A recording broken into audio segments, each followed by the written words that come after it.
Hello students, welcome to Techpur. क्या हाल है आप लोगों के? कल तो क्लास हो नहीं पाई थी, सब कुछ रेडी था।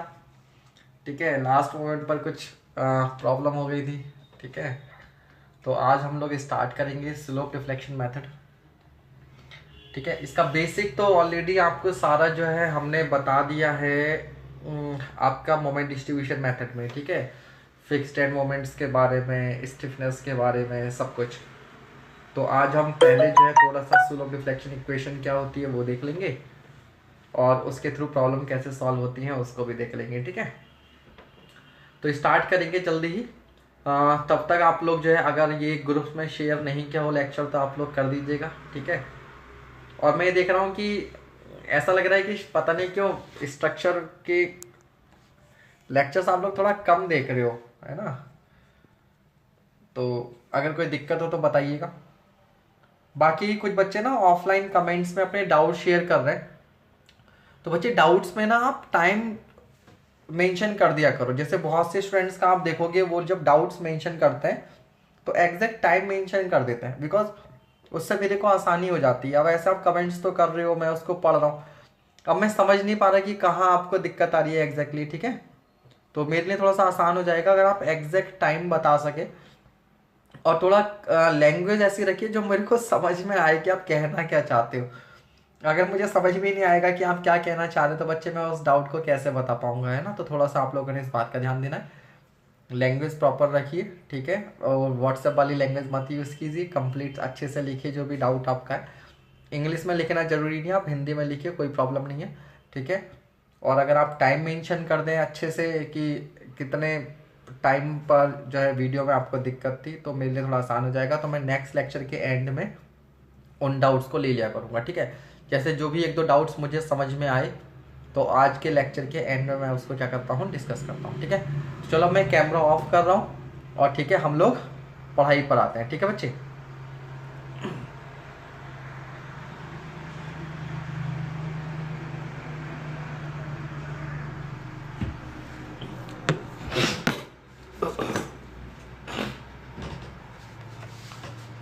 आगे भी सभी ठीक है? तो हम लोग क्या कर रहे हैं, अब स्टार्ट कर रहे हैं।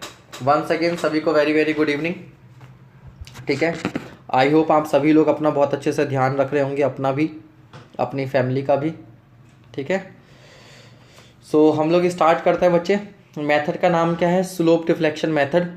तो सबसे पहले मैं क्या कर रहा हूँ, स्लोप डिफ्लेक्शन इक्वेशन होती है, स्लोप डिफ्लेक्शन इक्वेशन होती है।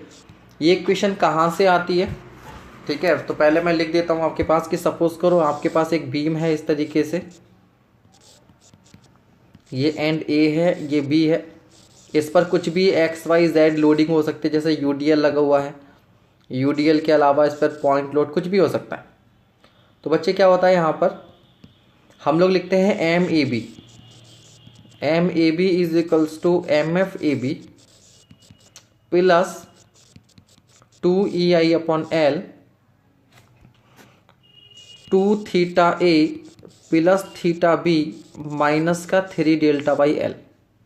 ये इक्वेशन होती है। ठीक है, इसको अगर मैं और थोड़े से अच्छे से लिखूं तो इक्वेशन ये होती है, एक सेकेंड में ना इसको दोबारा गायब कर दे रहा हूँ यहाँ से एक लाइन में, ताकि आ जाइए, है ना? स्पेस थोड़ा सा कम हो गया, तो मैं इस इक्वेशन को लिख रहा हूँ, ध्यान से समझिएगा। M A B is equals to M F A B plus 2 EI upon L, 2 times theta A plus theta B minus का 3 डेल्टा/L। बेटा ये इक्वेशन होती है। अब इस इक्वेशन में है क्या, इस बात को समझना। इस इक्वेशन में है क्या, इस बात को समझना कि देखो ये जो लोड होता है ना बेटा, ये जो लोड लगा हुआ है उस लोड की वजह से फिक्स्ड एंड मोमेंट आता है। क्या आता है? Fixed end moment. लेकिन हमने ये भी देखा है कि मोमेंट जो आता है, अगर ये सपोर्ट कुछ सेटल डाउन हो जाए, अगर ये सपोर्ट कुछ सेटल डाउन हो जाए यानी कि कुछ डेल्टा आ जाए तो उसकी वजह से ही मोमेंट आता है। कुछ यहाँ पर रोटेशनल स्लिप हो जाए तो उसकी वजह से ही मोमेंट आता है, और कुछ ए पर रोटेशनल स्लिप हो जाए तो उसकी वजह से भी मोमेंट आ जाता है। ठीक है, तो एक बीम के किसी भी एंड पर, फॉर एग्जांपल ए पर जो मोमेंट आएगा जो मोमेंट आएगा वो 3 फैक्टर की वजह से आता है। पहला लोड की वजह से, दूसरा डिफ्लेक्शन की वजह से, डिफ्लेक्शन कह लो या सपोर्ट सिंकिंग कह लो, क्या कह लो, सपोर्ट सिंकिंग, इसकी वजह से, और तीसरा जो आता है वो दोनों सपोर्ट पर रोटेशनल स्लिप की वजह से। रोटेशनल स्लिप यानी कि किसकी वजह से, थीटा की वजह से। थीटा ए पर भी हो सकता है, बी पर भी। तो हमने हर फैक्टर को कंसीडर कर लिया, लोड को भी कर लिया, सपोर्ट की सिंकिंग को भी कंसीडर कर लिया और थीटा को भी। इन तीनों के अलावा कोई भी ऐसा तरीका नहीं हो सकता जिससे मोमेंट जनरेट हो, जिससे क्या हो, मोमेंट जनरेट हो। ठीक है, अब हमारी जो इक्वेशन बन रही है, आप इसमें देख रहे हैं MFAB, तो आप लोड की वजह से तुरंत लिख दोगे, बिकॉज हमने आपको हर तरह का फिक्स्ड मोमेंट निकालना सिखाया है। लेकिन इसमें 3 अननोन है, क्या, theta A, theta B and delta. तो हम लोग क्या करेंगे, पहले कुछ इक्वेशंस के थ्रू ये डिस्प्लेसमेंट्स फाइंड आउट करते हैं और इन डिस्प्लेसमेंट को वापसी इन इक्वेशन में पुट करके मोमेंट्स आ जाते हैं। इसीलिए ये क्या है, एक डिस्प्लेसमेंट मेथड है। ये क्या है, एक डिस्प्लेसमेंट मेथड है, क्योंकि पहले हम लोग डिस्प्लेसमेंट फाइंड आउट करेंगे थीटा एंड डेल्टा और वापसी से इक्वेशन में पुट करके मोमेंट की वैल्यू आ जाएगी। जैसा मेरा एग्जांपल आपको याद होगा स्प्रिंग वाला, कि मैंने आपको बोला था कि अगर यहाँ पे F फोर्स लग रहा है और ये कांस्टेंट K1 है, ये K2 है, तो पहले हमने X निकाला था F/K1 + K2 और उसके बाद में F1 बराबर K1x, F2 बराबर K2x। तो सेम चीज़ यहाँ पर करेंगे। ठीक है, सेम चीज़ यहाँ पर करेंगे। तो हम लोग क्या करने वाले हैं, जल्दी से समझिएगा। सिंकिंग क्या होता है?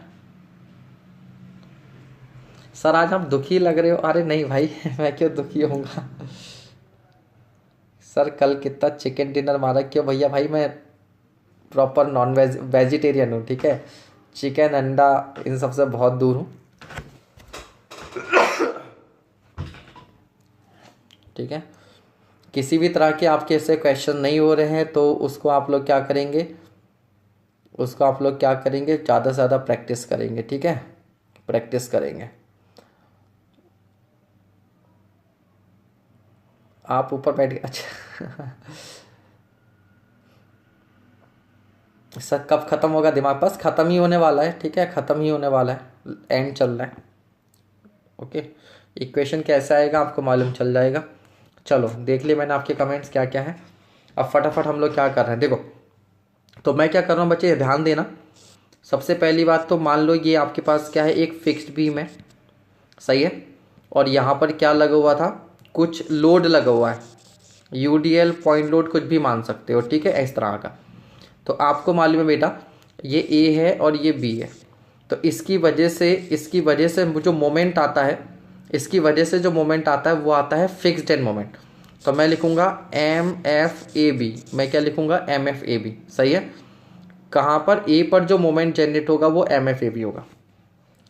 उसके बाद में बच्चे मैंने आपको ये बता रखा है कि सपोज करो A पॉइंट पर कुछ रोटेशनल स्लिप हो जाए, क्योंकि आपको मालूम है हर बीम जो है वो 100% फिक्स्ड नहीं हो सकती। तो यहाँ पर अगर कुछ थीटा A आ गया, तो इस थीटा A की वजह से जो मोमेंट होता है बेटा, वो होता है 4EI/L इंटू थीटा, ये होता है, सही है। उसके बाद फिर मैंने ये भी बताया कि बच्चे की सपोज करो ये जो रोटेशनल स्लिप है वो A पर ना होकर B पर हो रही है। कहाँ हो रही है, B पर, यहाँ पर, इस तरीके से। तो यहाँ पर ये जो एंगल है वो थीटा B है। तो होता क्या है कि जो B पर मोमेंट जनरेट होता है वो होता है 4EI/L इंटू थीटा B। ये B पर जनरेट होता है, लेकिन हमें मालूम है A पर जो मोमेंट जाएगा वो उसका 50% जाएगा, यानी कि 2EI/L/θB, सही है। इससे लास्ट में क्या हो सकता है कि यही आपकी बीम थी, ये A है और ये B है, और हुआ क्या, जो ये B सपोर्ट है वो डेल्टा अमाउंट से क्या हो गई, इस तरीके से सेटल हो गई। तो वो कह रहा था ये सर सपोर्ट सिंकिंग का क्या मतलब है। तो इसका मतलब बेटा आप लोगों ने ना सारे लेक्चर्स अभी देखे नहीं है, सपोर्ट सिंकिंग का मतलब होता है कि support is just like column, support is just like column. तो कॉलम क्या होता है, कॉलम क्या करता है, थोड़ा सा सिंक कर जाता है, कॉन्ट्रैक्शन हो सकता है, कंप्रेशन हो सकता है, ठीक है, नीचे जा सकता है। तो ये हो गया। इसकी वजह से जो बेटा जनरेट होता था वो मैंने होता था -6EI upon L square into delta, -6EI upon L square into delta, यही था ना, ठीक है। अब देखो एक बार दोबारा से देख लो, मैंने क्या बोला, पहला केस याद रखना, मैं कहाँ की बात कर रहा हूँ, मोमेंट कौन सा निकाल रहा हूँ, MAB निकाल रहा हूँ। क्या निकाल रहा हूँ, AB। MAB मतलब मैं निकाल रहा हूँ, ये बीम है कोई, ये A पॉइंट है, ये B पॉइंट है, मैं इस एंड A पर क्या मोमेंट आने वाला है MAB, इसकी बात कर रहा हूँ। तो मैं उन सारे फैक्टर्स को कंसीडर कर रहा हूँ जिनकी वजह से AB बीम के A एंड पर मोमेंट आ सकता है। तो सबसे पहले लोड की वजह से मोमेंट आएगा। तो बेटा जो लोड की वजह से मोमेंट आता है वो फिक्स्ड एंड मोमेंट के बराबर होता है। किसकी वजह से होता है, फिक्स्ड एंड मोमेंट की वजह से रहता है, ठीक है। दूसरा क्या होता है कि यहाँ पर कुछ रोटेशनल स्लिप है, तो रोटेशनल स्लिप की वजह से जो मोमेंट होगा वो होगा 4EI upon L into theta. Third क्या होता है कि रोटेशनल स्लिप जो होती है वो बी पर होती है, तो बी की वजह से यहाँ पर आना चाहिए था 4EI L into theta B, लेकिन हमें मालूम है कि ये तो बी पर होगा ना, ए पर कितना जाएगा इसका 50%। और थर्ड बताया था कि नेक्स्ट बताया था कि बी अगर नीचे चला जाए डेल्टा अमाउंट से तो उसकी वजह से जो मोमेंट आता है वो आता है -6EI upon L square into delta. इनके अलावा और कोई भी तरीका नहीं हो सकता जिससे ए पर मोमेंट जनरेट हो। तो हम क्या कर देते हैं बच्चा, इन सबको ऐड कर देते हैं। तो देखो जब मैं ऐड करूंगा तो मुझे मिलेगा MAB बराबर, एक तो फिक्स्ड एंड मोमेंट मिल जाएगा MFAB, क्या मिल जाएगा, फिक्स्ड एंड, प्लस मुझे मिलेगा 4EI upon L into 2 theta A, plus मुझे मिलेगा 2EI upon L into theta B, और उसके बाद में आएगा -6EI upon L square into delta, ठीक है। अब हम क्या करेंगे यहाँ से, MFAB तो यही आ गया, प्लस इस पूरी इक्वेशन में से तुम ध्यान से देखोगे तो 2EI अपॉन L जो है वो कॉमन आ जाएगा, ठीक है। एक सेकेंड, ये 2 थीटा ए नहीं आएगा, ओनली थीटा ए आएगा, ठीक है, क्योंकि 4 यहाँ पर आ गया। ये 2 थीटा ए नहीं आएगा, ओनली थीटा ए आएगा। तो यहाँ से क्या बचेगा बेटा, 2 थीटा ए बचेगा, यहाँ से केवल जो है वो थीटा बी बचेगा, और माइनस का यहाँ से बचेगा -3 डेल्टा बाई एल, ठीक है, 3 डेल्टा बाई एल। तो बेटा यही हो गई आपके पास स्लोप डिफ्लेक्शन इक्वेशन, ठीक है, स्लोप डिफ्लेक्शन इक्वेशन, ठीक है। क्वेश्चन देख लेना, ऑब्जेक्टिव में जब क्वेश्चन आता है तो केवल स्लोप डिफ्लेक्शन इक्वेशन लिखने को आती है।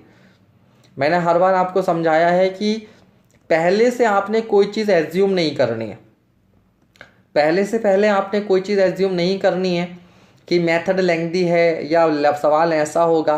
किसी भी मेथड पर ऑब्जेक्टिव क्वेश्चन बन सकता है, हो सकता है आपसे इक्वेशन ही डायरेक्टली पूछ ले, तो क्या करोगे, हो सकता है थीटा ए थीटा बी सब कुछ आपको डायरेक्टली दे दे, केवल वैल्यू पुट करनी हो। तो जब तक एग्जाम में जब तक आप क्वेश्चन ना देख लो पहले से कोई चीज़ इमेजिन मत करो, ठीक है, पहले से इमेजिन मत करो, क्वेश्चंस तक जाओ। तो ये इक्वेशन आप लोग बच्चा लिख लो, इस इक्वेशन को आप लोग लिख लो फटाफट, MAB बराबर MFAB plus 2EI upon L, bracket के अंदर 2 theta A plus theta B minus का 3 डेल्टा बाई एल। अब यहाँ पर साइन कन्वेंशन समझ लेना, साइन कन्वेंशन समझ लेना ध्यान से। साइन कन्वेंशन क्या है कि जो भी क्लॉकवाइज मोमेंट होगा वो पॉजिटिव होगा, और जो भी क्लॉकवाइज स्लोप होगा थीटा वो भी पॉजिटिव होगा। Anti clockwise moment and anti clockwise slope ये दोनों के दोनों नेगेटिव होंगे। और ध्यान रखिएगा हमने राइट वाली सपोर्ट को नीचे की ओर माना है, तो राइट वाली सपोर्ट नीचे की ओर जा रही है तो हम उसे क्या लेंगे, पॉजिटिव लेंगे, क्या रखेंगे, इसकी वैल्यू पॉजिटिव, ठीक है, ये वैल्यू पॉजिटिव, ठीक है। बाकी बहुत आसान है, believe me. Slope deflection equation बहुत बहुत ईजी है। अभी जब मैं इसको सॉल्व करूंगा तो आप समझ जाएंगे, ठीक है। मैं फिर से एक बार यहाँ पर इक्वेशन लिख रहा हूँ कि मैंने लिखा ये कोई बीम है, ये पॉइंट ए है और ये पॉइंट बी है। तो यहाँ पर हमने लिखा एम ए बी बराबर M F A B plus 2EI/L bracket के अंदर 2θA प्लस θB माइनस का 3 डेल्टा/L। तो याद रखिएगा MBA अगर लिखना हो MBA तो बेटा ये हो जाएगा MFBA प्लस 2EI/L और ब्रैकेट के अंदर बस θA की जगह पर 2θB हो जाएगा प्लस θA हो जाएगा और माइनस का 3 डेल्टा/L रहेगा। अब यहाँ पर ध्यान रखने वाली बात यह कि कुछ बच्चे यहाँ पर साइन चेंज कर देते हैं। नहीं बेटा, ये माइनस का 3 ये सेम रहता है। सेम क्यों रहता है? क्योंकि जब सपोर्ट सिंक करती है इस तरह से नीचे जाती है तो दोनों एंड पर मोमेंट जो होता है वो सेम डेवलप होता है। दोनों एंड पर मोमेंट जो है वो सेम डेवलप होता है। इस वजह से इस सेकंड कंडीशन पे कोई फर्क नहीं पड़ता है, ठीक है। ये बात समझ में आ गई। अब इसे मैं आपको एक एग्जांपल करके दिखा रहा हूं कि फॉर एग्जांपल मान लो ये एक फिक्स्ड बीम है। क्या है? एक फिक्स्ड बीम है और इस पर हमने क्या कर दिया, कुछ यूडीएल लगा दिया। क्या लगा दिया? केवल यूडीएल। ये ए है और ये बी है और मैं एम ए बी जानना चाहता हूं। तो बेटा मैं एम ए बी यानी कि ए पर कितना मोमेंट आएगा, तो मैं क्या लिखूंगा, M F A B plus 2EI/L bracket के अंदर 2θA प्लस θB माइनस का 3 डेल्टा/L। अब आप मुझे बताओ कि θA कितना है? सर 0 है। θB कितना है? सर 0 है क्योंकि फिक्स्ड है। और डेल्टा कितना है? ये भी 0 है। क्यों 0 है? क्योंकि सपोर्ट अपनी जगह पर है। तो बेटा ये सारी की सारी टर्म क्या हो गई? ये खत्म हो गई, ये 0। क्यों 0? आप समझ गए। तो यानी कि ऐसे केस में जो ए पॉइंट पर मोमेंट होगा वो सीधे सीधे फिक्स्ड एंड मोमेंट की वजह से होगा या फिक्स्ड एंड मोमेंट के बराबर होगा, ठीक है। साइन कन्वेंशन बस इतना ध्यान रखो, all clockwise are positive, all clockwise are positive, all anticlockwise are negative, just this is, ठीक है। समझ में आ गया? ठीक है। अब इसी का एक दूसरा एग्जांपल लेता हूं कि सपोज करो ये इस तरह से फिक्स्ड बीम है, ठीक है, बीच में एक रोलर है, कॉन्टिन्यूस बीम है। यहां पर हमने क्या किया हुआ है, कुछ लोड लगाया हुआ है, मान लो 10 किलो न्यूटन का। This is 2 metre, this is also 2 metre. और यहाँ बच्चे यूडीएल लगा दो, अगेन मान लो 2 किलो न्यूटन पर मीटर का। मेरा डेटा एक जैसा रहता है ताकि आपको याद करने के लिए आसानी, ठीक है। अब ये हो जाएगा ए, ये हो जाएगा मान लीजिए हमारे पास बी और ये हो जाएगा सी, ठीक है। अब ध्यान रखना इसको हम लोग कैसे सॉल्व करेंगे। तो यहां से आपको साफ दिख रहा है कि θA बराबर θC is equal to 0। θA और θC 0 होंगे क्योंकि ये फिक्स सपोर्ट है, कोई रोटेशनल स्लिप नहीं है, ठीक है। और याद रखिएगा एक बात और आपको यहां पर ध्यान रखनी है कि जब भी इस तरह की बीम होती है तो किस तरह से डिफ्लेक्ट करती है। मान लो इस तरह से जाएगी तो ऐसे केस में, या इस तरह से भी नहीं जाएगी तो ऐसा मान सकते हो कि इस तरीके से, फॉर एग्जांपल। तो यहां पर स्लोप कॉन्टिन्यूटी होती है कि जितना एंगल ये होता है उतना ही एंगल ये होता है। दोनों एंगल क्या होते हैं? सेम होते हैं। दोनों एंगल्स क्या होते हैं? सेम होते हैं। तो यानी कि हम लोग क्या लिखेंगे यहां पर, हम लोग लिखेंगे कि θBA बराबर θBC और इजिकल्स टू एज्यूम कर लेंगे थीटा,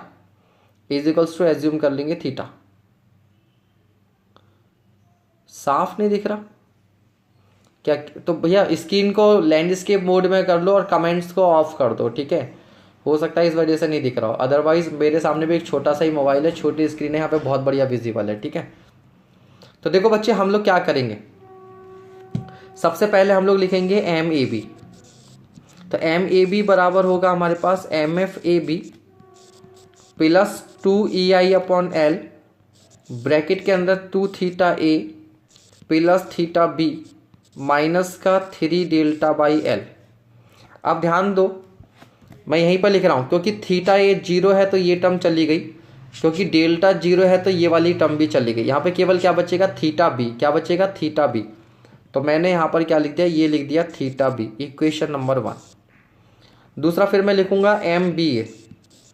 तो एम बी ए बराबर होगा M F B A plus 2 E I upon L, bracket के अंदर 2 थीटा बी आएगा, 2 थीटा बी। तो 2 theta B plus theta A minus का 3 डेल्टा बाई एल। अब ध्यान से समझना, क्योंकि थीटा ए की वैल्यू 0 है हटा दो, क्योंकि डेल्टा की वैल्यू 0 है हटा दो। क्यों थीटा और डेल्टा 0 है, क्योंकि फिक्स सपोर्ट है, कोई डिफ्लेक्शन नहीं।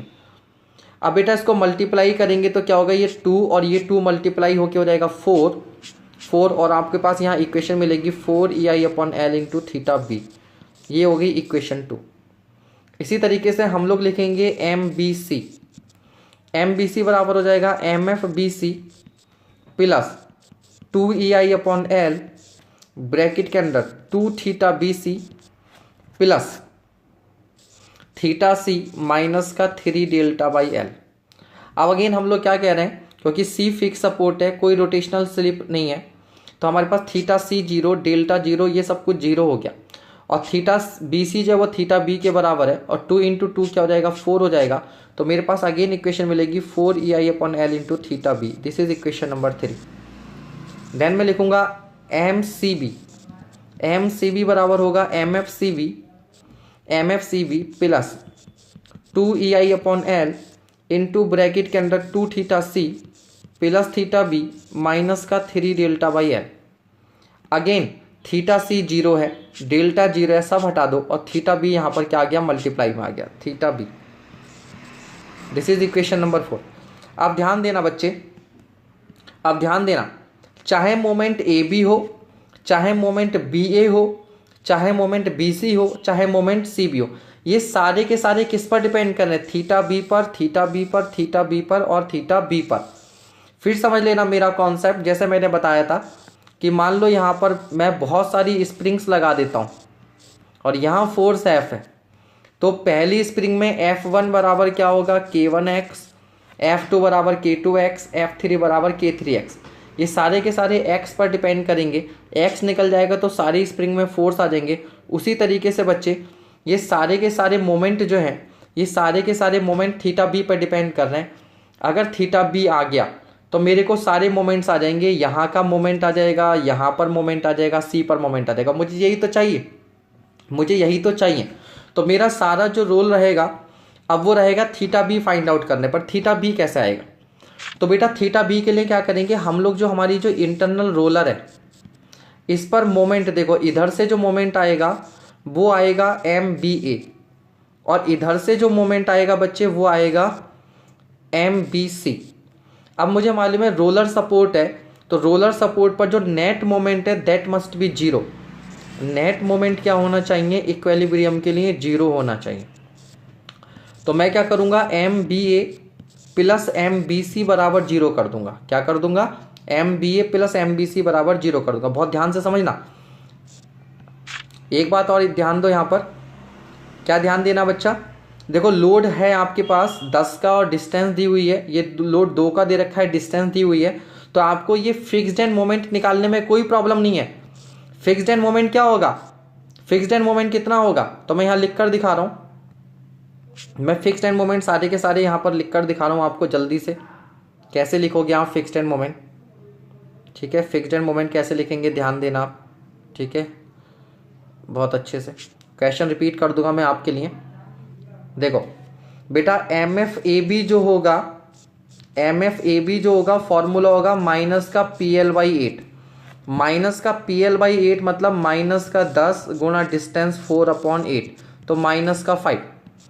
और बेटा एम एफ बी ए जो होता है, एम एफ बी ए जो होता है वो होता है प्लस का पी एल बाई 8, तो ये वैल्यू रहेगी प्लस की 5। इसी तरीके से भैया एम एफ बी सी जो होगा वो होगा माइनस का W L square by 12। W तुम्हें पता है यार 2 है, एल 4, 4 का वर्ग 16/12। यानी कि फिक्स्ड एंड मोमेंट आप निकाल सकते हो, फिक्स्ड एंड मोमेंट जो है वो आप निकाल सकते हैं, ठीक है। फिक्स्ड एंड मोमेंट आप बड़ी आसानी से फाइंड आउट कर सकते हैं क्योंकि लोड्स आपको गिवन है, लोड्स आपको गिवन है। इसका मतलब ये वाला फिक्स्ड एंड मोमेंट, इसका मतलब ये वाला फिक्स्ड एंड मोमेंट, ये वाली वैल्यू, ये वाली वैल्यू और ये वाली वैल्यू, ये आपको ऑलरेडी मालूम है, ये वैल्यूज़ आपको ऑलरेडी मालूम है, केवल थीटा बी निकालना है। तो देखो मुझे यहाँ से एम बी सी मालूम है और यहाँ से एम बी ए मालूम है, तो इस वाली इक्वेशन और इन वाली दोनों इक्वेशन को मैं क्या कर दूंगा, ऐड कर दूंगा, और ऐड करके जब बेटा 0 के बराबर रखूंगा तो यहाँ से मुझे क्या आ जाएगा, थीटा बी आ जाएगा। क्या आ जाएगा, थीटा बी। एक बार जब ये थीटा बी आ गया, एक बार जब ये थीटा बी आ गया बेटा, तो आपको एम ए भी मालूम है, आपको एम बी ए भी मालूम है, आपको एम बी सी भी मालूम है, आपको एम सी भी मालूम है, ठीक है। आपके पास सारे मोमेंट आ जाएंगे। जब आपके पास सारे मोमेंट आ जाएंगे तो आप क्या करेंगे, इस तरह से फ्री बॉडी डायग्राम बनाएंगे ए बी और बी सी, ठीक है। और इस तरह से मोमेंट्स को लिख देंगे, ये आ गया एम ए बी और ये आ गया एम बी ए, ये आ गया एम बी सी और ये आ गया एम सी बी। याद रखना मैंने यहाँ पर सबको क्लॉकवाइज दिखाया है, जो निगेटिव होगा उसको निगेटिव लिखेंगे, मतलब एंटी क्लॉकवाइज कर देंगे। तो बड़ा सिंपल प्रोसीजर है इसका, बड़ा सिंपल प्रोसीजर है। पहले इक्वेशंस बनाते हैं थीटा में और किसी सपोर्ट की इक्विलिब्रियम कंडीशन को लेकर थीटा की वैल्यू निकाल लेते हैं, डेल्टा भी निकाला जा सकता है। लेकिन अब आप समझ गए कि इतना लेंथी क्वेश्चन एग्जाम में नहीं आएगा, तो ये सब मैंने केवल और केवल आपको कॉन्सेप्ट क्लैरिटी के लिए करवाया है। एग्जाम में क्वेश्चन बड़े सिंपल आते हैं, ठीक है। अब जो नेक्स्ट कॉन्सेप्ट है आपको नेक्स्ट, अच्छा इससे याद आया मुझे कि आप में से किसी बच्चे ने एक डाउट पूछा है कि सर ये कॉलम था, सपोज करो यहाँ पर, और जितना लोड यहाँ पर लगा हुआ है और उतना ही लोड इधर लगा हुआ है और दोनों की लेंथ सेम है, तो सर इस जॉइंट पर मोमेंट 0 होना चाहिए। बिल्कुल बात बेटा, मोमेंट में और बेंडिंग मोमेंट में फ़र्क होता है, याद रखिएगा, मोमेंट में और बेंडिंग मोमेंट में फ़र्क होता है। किसी सपोर्ट पर नेट मोमेंट 0 होता है। नेट मोमेंट 0 होने का मतलब ये कतई नहीं है कि बेंडिंग मोमेंट भी 0 होगा। फॉर एग्जाम्पल अगर ये एक बार है, प्रिज्मेटिक बार है, इधर पर लोड F लग रहा है और इधर भी लोड F लग रहा है, तो आप मुझे बता सकते हो कि नेट फोर्स कितना लग रहा है। आप कहोगे सर नेट फोर्स 0 लग रहा है, आपको लग, ठीक है, आपको दिख रहा है कि नेट फोर्स 0 है। लेकिन अगर मैं आपको बोलूं कि बेटा इसके अंदर टेंशन कितनी है, तो आप कहोगे सर जो टेंशन है वो फोर्स F के बराबर है, राइट। तो नेट फोर्स 0 है लेकिन टेंशन 0 नहीं है, ठीक है।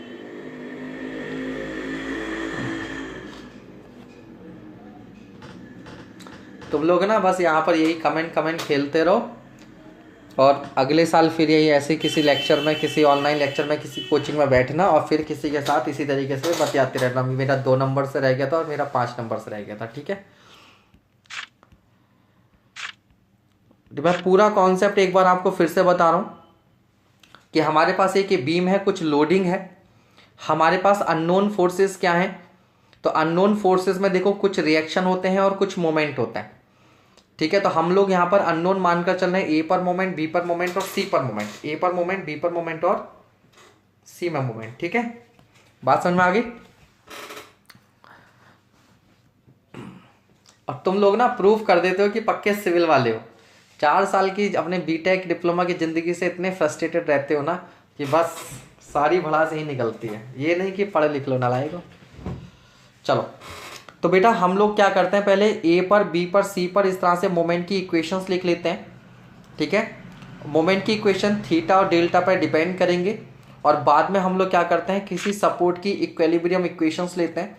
इक्विलिब्रियम इक्वेशन को सॉल्व करके हमारे पास ये थीटा आ जाता है और थीटा जब आ जाएगा तो वापसी से पुट कर देंगे, हमारे पास मोमेंट्स आ जाएंगे, ठीक है। लेकिन अभी काम कंप्लीट नहीं हुआ। अब देखिएगा रिएक्शंस कैसे आएंगी। तो देखो बेटा यहाँ पर जो रिएक्शन आएगी वर्टिकल, वो आएगी बी ए बी या बी ए, वर्टिकल रिएक्शन। इसी तरीके से यहाँ पर बी पर भी कुछ रिएक्शन आएगी, बी पर कुछ रिएक्शन आएगी, बी बी। तो मैं आज आपको केवल मोमेंट की वजह से, ठीक है, थैंक यू ऑल, आपने आज 100 के ऊपर पहुंचा दी लाइव वॉचिंग, ठीक है। तो अब आप देखिएगा रिएक्शन कैसे निकालते। देखो बेटा ये छोटी छोटी चीजें होती हैं, यही आपको नहीं आती हैं, ठीक है। देखिए ध्यान से। अब देखो अगर ये कोई बीम है जिस पर इधर मोमेंट लग रहा है एम ए और इधर मोमेंट लग रहा है एम बी और कुछ नहीं है, केवल और केवल मोमेंट की वजह से मुझे रिएक्शन निकालनी है। तो देखिएगा रिएक्शन कैसे निकालेंगे। हम क्या करेंगे, बी सपोर्ट के अबाउट मोमेंट को नेट मोमेंट जीरो कर देंगे। बी सपोर्ट के अबाउट नेट मोमेंट जीरो। तो बेटा नेट मोमेंट जीरो कैसे होगा, यहाँ पर एम ए क्लॉकवाइज है तो एम ए क्लॉकवाइज लिख दो, प्लस बी पर मोमेंट क्लॉकवाइज है तो एम बी लिख दो, और प्लस बी ए और लेंथ एल ले लो, तो बी ए इंटू एल बराबर कर दो जीरो। तो बी ए इंटू एल बराबर जीरो का मतलब हो गया कि ए पर जो रिएक्शन आएगी वो आएगी माइनस का M A plus M B upon L. ये रिएक्शन आ गई।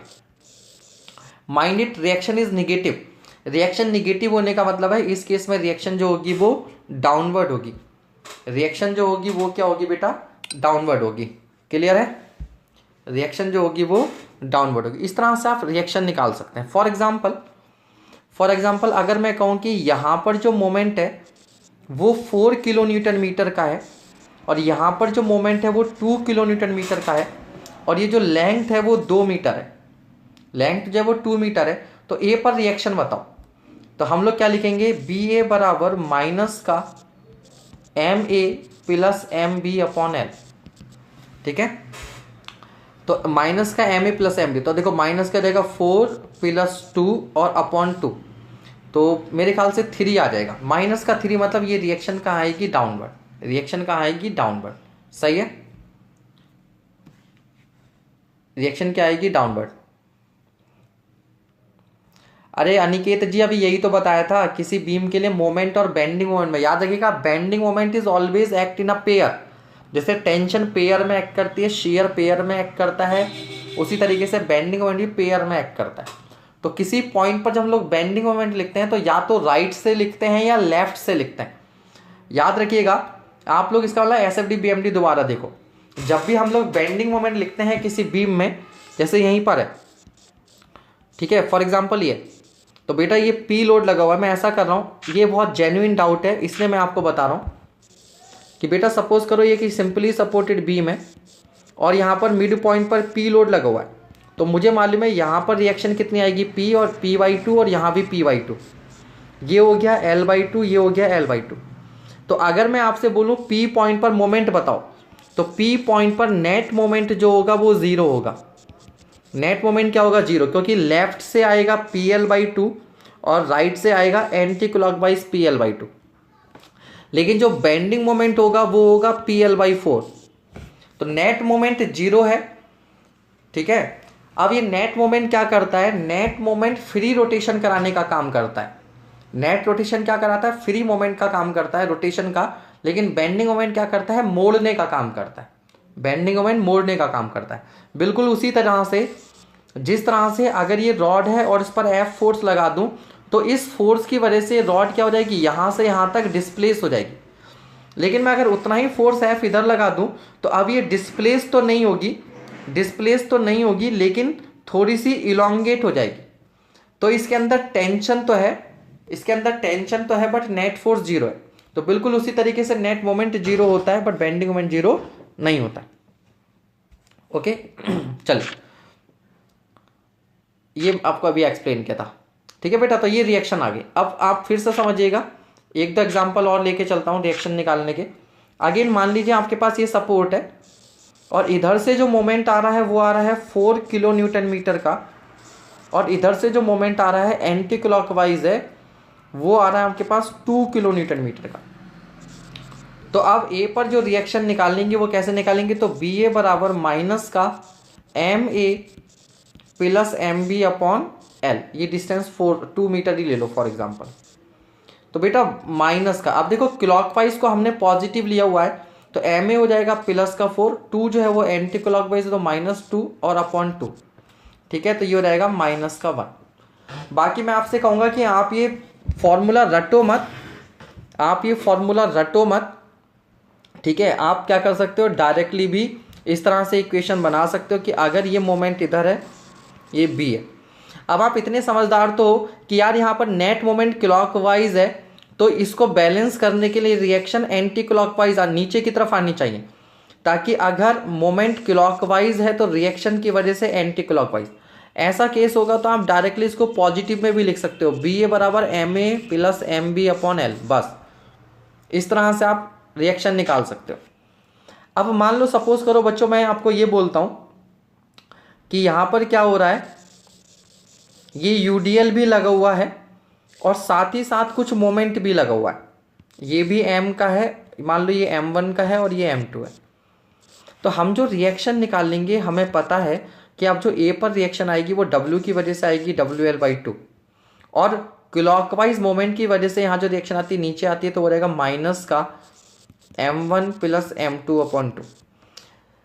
मैं अभी केवल कॉन्सेप्ट समझा रहा हूँ आपको, रटने को नहीं बोल रहा हूँ। जब मैं इसका एप्लीकेशन बताऊंगा तो आप समझ जाएंगे। हमें करना कुछ नहीं है, बी पॉइंट के अबाउट मोमेंट को क्या कर देना है, 0 कर देना है, और लोड की वजह से जो रिएक्शन आती है वो आपको निकालना आती है, उसका आप लोग डायरेक्टली क्या कर दोगे, लिख दोगे। ठीक है। अब इसमें एक इंपॉर्टेंट कॉन्सेप्ट आता है शेयर इक्वेशन का। जब मैंने पहली बार ये पढ़ा था शेयर इक्वेशन का कॉन्सेप्ट, तो मुझे लगा था यार पता नहीं क्या हाई फाई कॉन्सेप्ट है ना, पता नहीं क्या होगा। लेकिन जब बाद में इसको मैंने एनालाइज किया, स्टडी किया, तो देखा ये बेवकूफ़ बनाने का तरीका है और कुछ नहीं। Share equation is nothing but किसी फ्रेम में अगर हम सिग्मा एफ एक्स को 0 कर दें, ठीक है, सिग्मा एफ एक्स को 0 कर दें, तो जो इक्वेशन बनती है उसी को हम लोग क्या बोलते हैं, शेयर इक्वेशन बोलते हैं। क्या बोलते हैं, share equation. For example suppose करो आपके पास एक ये फ्रेम है, ठीक है, और यहाँ पर कुछ लोड P लगा हुआ है और यहाँ पर मान लो कुछ UDL लगा हुआ है। तो अगर मैं मान लो कि हॉरिजॉन्टल रिएक्शन भी इधर ही आ रही है, सपोज करो this is HA and this is HD, this point is A, this is B, this is C, this is D। तो मैं इस पर क्या देख रहा हूं कि हॉरिजॉन्टल में क्या है, P plus HA plus HD बराबर 0। बस भैया यही होती है शेयर इक्वेशन। ये क्या होती है, शेयर इक्वेशन होती है। क्या होती है, शेयर इक्वेशन होती है। ठीक है, अब ध्यान दीजिएगा, ठीक है। शेयर इक्वेशन क्या होती है, समझ में आ गई बात। केवल सिग्मा एफ एक्स को 0 करना है। अब मैं इसी वाले फ्रेम का आपको कॉन्सेप्ट समझा रहा हूं कि मान लो आपके पास एक ये फ्रेम है, ठीक है, और यहाँ पर सपोज करो कुछ फिक्स्ड है, ये भी फिक्स सपोर्ट ले रहा हूँ, और यहाँ पर मान लो ये कुछ पॉइंट लोड P लगा हुआ है। तो हम जब शेयर इक्वेशन लिखते हैं तो क्या करते हैं, यहाँ पर कट लगाते हैं इस तरह से, कट। जब इसको किस तरह से कट लगाएंगे बेटा, तो ध्यान दीजिएगा, ये इक्वेशन कुछ ऐसी दिखाई देगी। ये इस तरह से P लोड दिखेगा और यहाँ पर कुछ हॉरिजॉन्टल फोर्स आएगा और यहाँ भी कुछ हॉरिजॉन्टल फोर्स आएगा। वो हॉरिजॉन्टल फोर्स कितना आएगा मुझे नहीं मालूम, ठीक है। तो ध्यान देना, यहाँ पर मैं क्या कर रहा हूँ बेटा, इसका फ्री बॉडी डायग्राम बना रहा हूँ। तो बहुत अच्छे से समझना फ्री बॉडी डायग्राम कैसे बनता है। ये बीम हो गई, ये लेफ्ट वाला कॉलम हो गया और ये राइट वाला कॉलम हो गया, ठीक है। नामकरण कर दें तो ये हो जाएगा हमारे पास A, B, B, C और D। जिसको ये समझ में आ गया ना जो मैं अभी बता रहा हूँ, तो उसको समझ लो स्ट्रक्चर समझ में आ गया, ठीक है। ये सबसे इंपॉर्टेंट कॉन्सेप्ट है। तो देखो बच्चे, मैं यहाँ पर हॉरिजॉन्टल रिएक्शन मान रहा हूँ, कहाँ पर, राइट में, तो ये HA आ गया। यहाँ पर वर्टिकल रिएक्शन मान रहा हूँ ऊपर की ओर, तो क्या आ गया, ये BA आ गया, ठीक है। और यहाँ पर एक क्लॉकवाइज मोमेंट मान रहा हूँ MA, क्लॉकवाइज मोमेंट क्या मान रहा हूँ, MA। अब ध्यान दो, इस कॉलम पर कोई भी हॉरिजॉन्टल लोड नहीं है, कोई भी हॉरिजॉन्टल लोड नहीं है, ठीक है। सुमित वर्मा, आप जिस रूम में बैठे हो उसमें कॉलम बीम सिस्टम है, ये सब मैंने ऑलरेडी बता रखा है। आप पढ़ते समय उसको देखो ध्यान से, आपको मालूम चल जाएगा। तो बेटा HA राइट में है, तो इसको बैलेंस करने के लिए HA जो है वो क्या आएगा, लेफ्ट में आएगा, ठीक है। नीचे से ऊपर की ओर BA लग रहा है, तो नीचे की ओर क्या लगेगा, ये BA लगेगा। लेकिन बेटा यहाँ मोमेंट MA है, तो यहाँ भी मोमेंट MA ही आए, ये कोई ज़रूरी नहीं है। क्यों, तो यहाँ पर मोमेंट क्या आएगा, MB आएगा। क्यों आएगा, क्योंकि बेटा इस B पॉइंट पर जो मोमेंट होगा वो ना HA की वजह से होगा, ना BA की वजह से होगा, ना यहाँ वाले BA की वजह से होगा, लेकिन इस HA की वजह से मोमेंट आएगा। एच ए की वजह से मोमेंट आएगा। ठीक, अब ध्यान दो, हम जानते हैं every action has equal and opposite reaction, every action has equal and opposite reaction. तो ध्यान देना बच्चे, अगर यहाँ पर एच ए लेफ्ट में लग रहा है तो यहाँ पर एच ए कहाँ लगेगा, राइट में लगेगा। इसी तरीके से वर्टिकल रिएक्शन ऊपर लगेगी, यहाँ पर एम बी क्लॉकवाइज लग रहा है तो यहाँ पर एम बी जो है वो क्या लगेगा, एंटी क्लॉकवाइज लगेगा। इसी तरीके से हम यहाँ लिख सकते हैं, इसी तरीके से हम लोग यहाँ पर लिख सकते हैं क्या, कि एच डी अगर मैं राइट में मानता हूँ तो एच डी यहाँ पर लेफ्ट में लगेगा। ठीक है, बस हॉरिजॉन्टल रिएक्शन दिखाना, बाकी दिखाने की जरूरत नहीं। अब यहाँ पर एच डी यहाँ लगेगा तो बेटा यहाँ पर एच डी क्या आएगा, इस तरीके से आएगा। ठीक है, अब बस इतने पोर्शन को देखो, इतने पोर्शन को, और यहाँ पर पहले से क्या था, पी लोड ऑलरेडी यहाँ पर लग रहा था, पी लोड यहाँ पर ऑलरेडी लग रहा था। तो अब अगर मैं इस वाले पोर्शन की बात करूँगा तो इसकी सीयर इक्वेशन क्या बनेगी, P plus H A plus H D बराबर 0। ठीक है, अब एक चीज़ मैं आपको और सिखा रहा हूँ यहाँ पर, बहुत ध्यान से समझना कि बेटा अगर मैंने यहाँ पर लोड लगाया एम ए, अगर अभी समझ लोगे तो आप एग्जाम में आप देखना कितने इजी क्वेश्चंस आते हैं, एम बी। और देखो मैंने यहाँ पर रिएक्शन जो है वो राइट में मानी है एच ए, तो अगर मैं बी पॉइंट के अबाउट मोमेंट 0 करता हूँ तो मैं क्या लिखूंगा, M A plus M B, और ये लेंथ एल है। अब ध्यान देना, एम ए और एम बी क्लॉकवाइज है, लेकिन एच ए की वजह से जो मोमेंट आएगा वो एंटी क्लॉकवाइज आएगा, तो मैं माइनस का लिखूंगा एच ए इंटू एल, और इज इक्वल टू क्या, 0। तो मैं यहाँ से बेटा एच ए की जो वैल्यू निकालूंगा वो निकालूंगा M A plus M B upon L, M A plus M B upon L. देखो निशांत, बी पर हमेशा क्लॉकवाइज मोमेंट आएगा ऐसा कोई जरूरी नहीं है। याद रखिएगा, हम लोग बचपन से, हम लोग फिजिक्स हमने पढ़ी है, हम लोग हमेशा अननोन क्वांटिटी को पॉजिटिव मानते हैं, अननोन क्वांटिटी को हमेशा क्या मानते हैं, पॉजिटिव मानते हैं। तो अभी मुझे नहीं पता एम ए एम बी कैसा आएगा, ठीक है, लेकिन मैं पॉजिटिव मान के इक्वेशन में रख रहा हूँ। अगर वैल्यू निगेटिव होगी तो मैं निगेटिव कर दूंगा।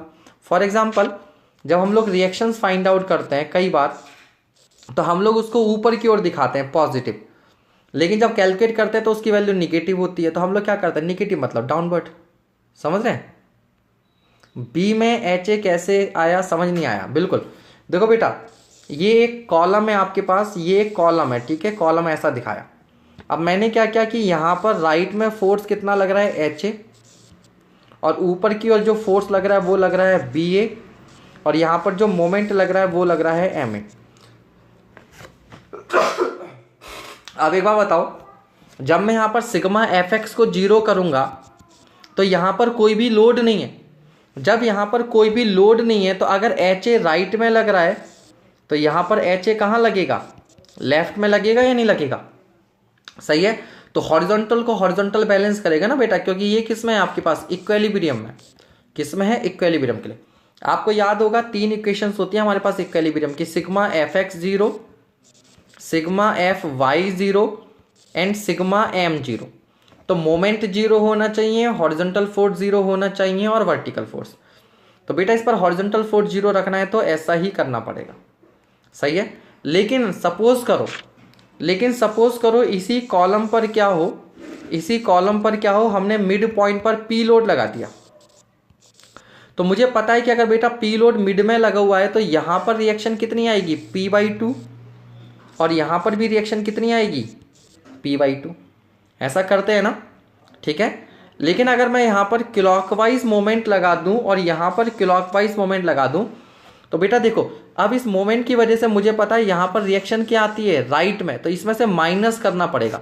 माइनस कितना होगा, M A plus M B upon L, ठीक। और इस एंड पर क्या होगा, ठीक है, इस तरह से। और इस एंड पर जो है वो रिएक्शन राइट में जाती थी, नहीं लेफ्ट में आती थी, ठीक है। तो यहां पर हो जाएगा प्लस का M A plus M B upon L. मान लो यहां पर यूडीएल भी होता तो यूडीएल की वजह से क्या कर देते, प्लस का WL/2 और प्लस का WL/2। अभी बात समझ में आ गई? सर इक्विलिब्रियम है तो एम ए बराबर एम बी क्यों नहीं होगा? वेरी गुड, बहुत अच्छा डाउट है, ये भी समझो, बेटा इक्विलिब्रियम का मतलब ये नहीं होता कि ए पर और बी पर मोमेंट बराबर होगा, इसका मतलब होता है कि यहाँ पर मोमेंट जीरो होना चाहिए। तो एक बार बताओ, यहाँ पर अगर मोमेंट एम ए है और यहाँ पर अगर मोमेंट एम बी है, तो एक बार बताओ बेटा, यहाँ जो हॉरिजॉन्टल रिएक्शन आ रही है, क्या उस हॉरिजॉन्टल रिएक्शन की वजह से यहाँ मोमेंट नहीं होगा, है ना। इसको आप ऐसे समझो, एक बीम है, ये लोड है, यहाँ पर रोलर सपोर्ट है। देखो अगर मैं इसको सपोर्ट को यहाँ से हटा दूं तो ये बीम जो है वो तुरंत क्या करेगी, इस पॉइंट पर ऐसे करके लटक जाएगी। तो क्या होना चाहिए, अगर यहाँ पर सपोर्ट इस तरह से, इसका मतलब इस पॉइंट पर नेट मोमेंट क्या होना चाहिए, जीरो होना चाहिए। तो याद रखिएगा इक्विलिब्रियम का मतलब होता है नेट मोमेंट जीरो। तो मान लो यहाँ पर एम ए मोमेंट आ रहा है और यहाँ पर बीच में लोड कुछ पी लग रहा है, और तो यहाँ पर रिएक्शन कुछ आ रही है मान लो आर। तो बेटा इक्विलिब्रियम के लिए M A is equal to M B, ये कंडीशन नहीं है, कंडीशन होगी M B should be zero, B पर मोमेंट जीरो। तो बी पर मोमेंट जीरो करेंगे तो कैसे आएगा, बी पर मोमेंट जीरो बनेगा आपका कि सर ये क्लॉकवाइज मोमेंट है तो एम ए प्लस आर की वजह से मोमेंट होगा आर गुणा एल, और इस पी की वजह से होगा माइनस का पी गुणा L by two and is equal to zero. अभी बात समझ में आ गई। इक्विलिब्रियम का मतलब एम ए बराबर एम बी नहीं होता है, इक्विलिब्रियम का मतलब होता है ए पर या बी पर या किसी भी पॉइंट के अबाउट नेट मोमेंट जो होना चाहिए वो जीरो होना चाहिए, net moment must be equal to zero. Clear है। चलो आई थिंक थ्योरी बहुत हो गई है, अब मैं फटाफट क्वेश्चंस दिखा देता हूं आपको कि क्वेश्चंस कैसे आते हैं, नहीं तो आप लोग परेशान हो जाओगे। तो बेटा देखो पहला क्वेश्चन आपके सामने, ठीक है। The figure given below shows a rigid frame if D is lateral translation of the joints slope deflection equation for the member B A. Actual में ये डी लिखा है, this is not D, this is delta. वो D नहीं है, क्या होगा यहाँ पर डेल्टा होगा डी के प्लेस पर। तो आपको डेल्टा डिस्प्लेसमेंट दे रखा है। तो एक्चुअल में ये बीम कह रहा है कुछ इस तरीके से क्या हो रही है, इस तरह से डिफ्लेक्ट हो रही है। तो ये जो डिफ्लेक्शन है वो मुझे डेल्टा जो है वो दे रखा है, और हमसे पूछा मेंबर बी ए, यानी कि बी ए मेंबर ये वाला, इसके लिए स्लोप डिफ्लेक्शन इक्वेशन लिखनी है। इसके लिए क्या लिखनी है, स्लोप डिफ्लेक्शन इक्वेशन लिखनी है। तो स्लोप डिफ्लेक्शन इक्वेशन देखो कैसे लिखोगे, आप लिखोगे सर एम बी ए बराबर M F B A plus 2EI upon L bracket के अंदर 2 theta B plus theta A minus का 3 डेल्टा बाई एल। अब एक बात और ध्यान रखना कि बेटा ये जो डेल्टा होता है it is always perpendicular to the length. This delta is always perpendicular to length.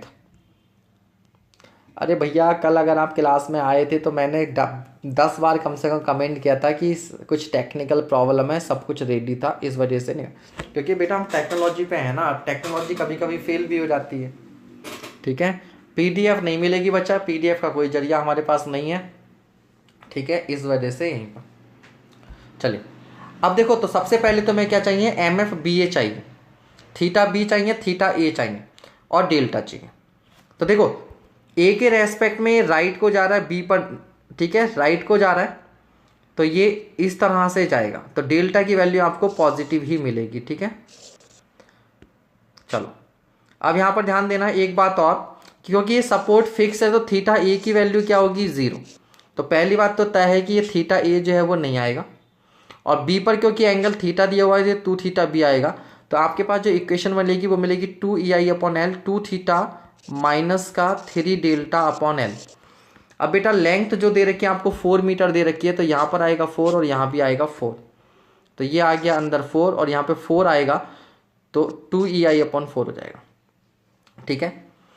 अब बस यहाँ पर फर्क क्या है, एक बात ध्यान दीजिएगा कि जो MFBA होता है राइट सपोर्ट पर, देखो हमें क्या करना है, हमको इसके अंदर जाना है इस तरीके से, ठीक है, खोपड़ी को टेढ़ा कर लेना है अपनी।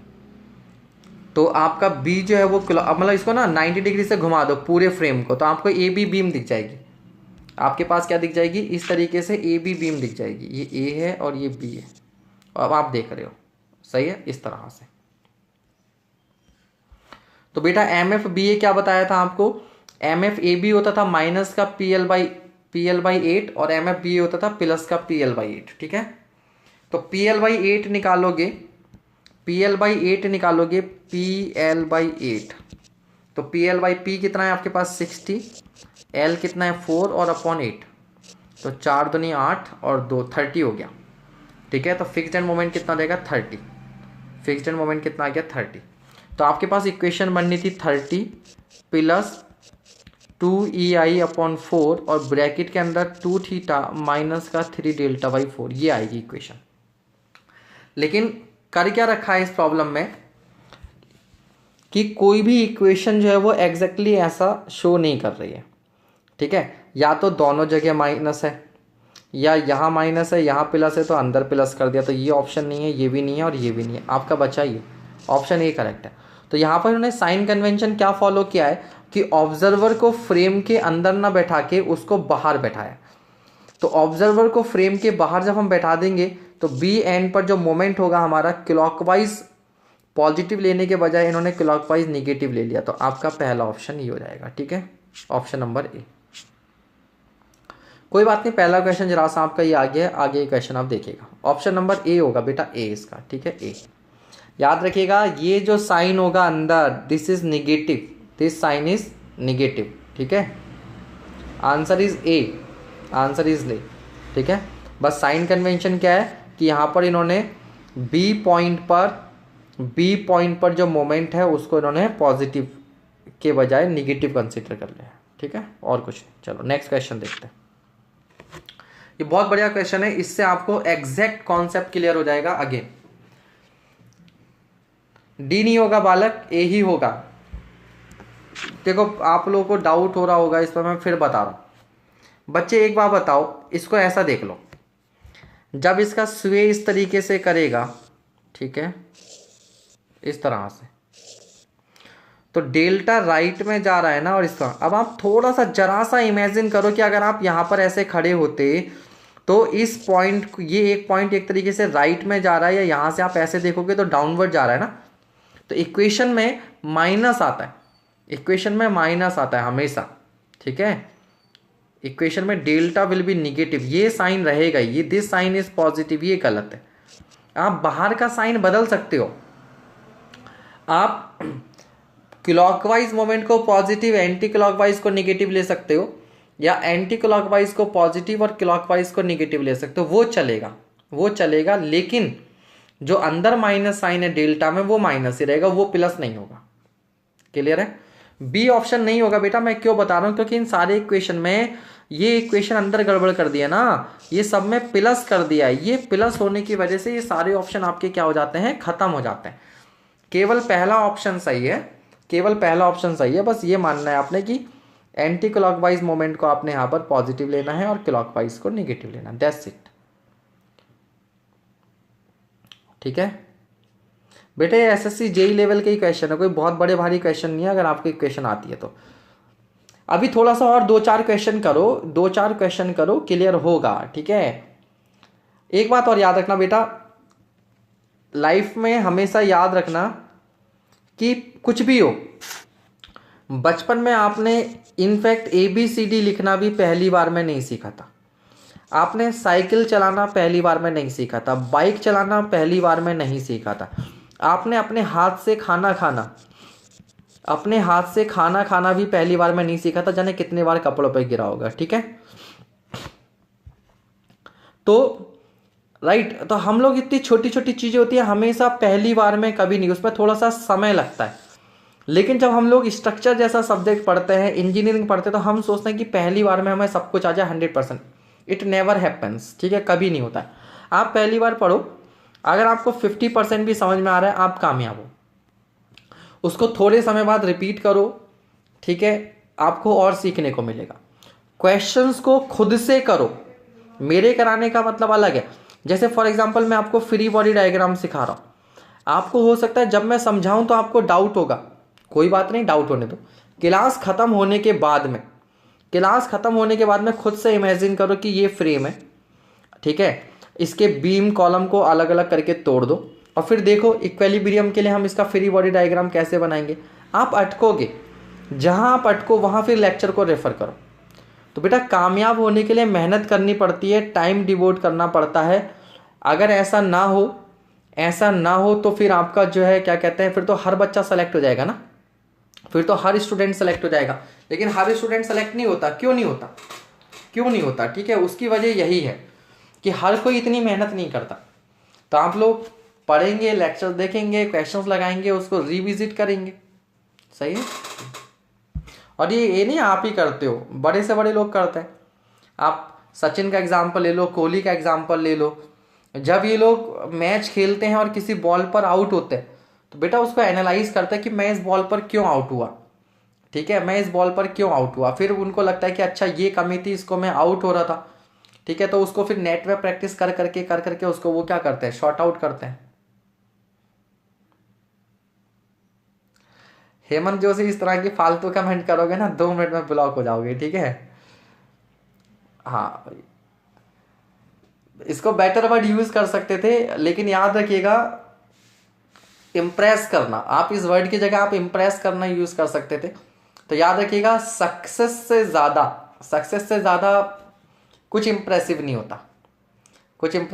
ठीक है, फॉर एग्जांपल आप देखो ना, आप श्रीलंकन प्लेयर्स को देखो, आप वेस्ट इंडीज के प्लेयर्स को देखो, राइट, और फिर उनके पार्टनर को आप देखो। तो यह ना कामयाबी बोलती है। जिस दिन कामयाब हो जाओगे 10 लोग तुम्हारे साथ अपने आप आ जाते हैं। ठीक है, तो कामयाबी की तरफ जाओ, बाकी सब अपने आप हो जाएगा। सही है। और अगर तुम नाकामयाब हो, ठीक है, नौकरी नहीं लगेगी ना, तो बेटा बचपन की नई गर्लफ्रेंड तो बनाना छोड़ो, बचपन की जो गर्लफ्रेंड होगी ना तुम्हारी, वो भी छोड़ के निकल देगी। समझ रहे हो। तो कामयाब होना जो है वो लाइफ में बहुत ज़रूरी है। सरकारी नौकरी मिल जाएगी तो सब बढ़िया हो जाएगा। तो इन सब बातों को छोड़ दो, और पढ़ाई पे ध्यान दो। ठीक है, नहीं तो इसी में लगे रह जाओगे। चलो यार, ये क्वेश्चन को देखो।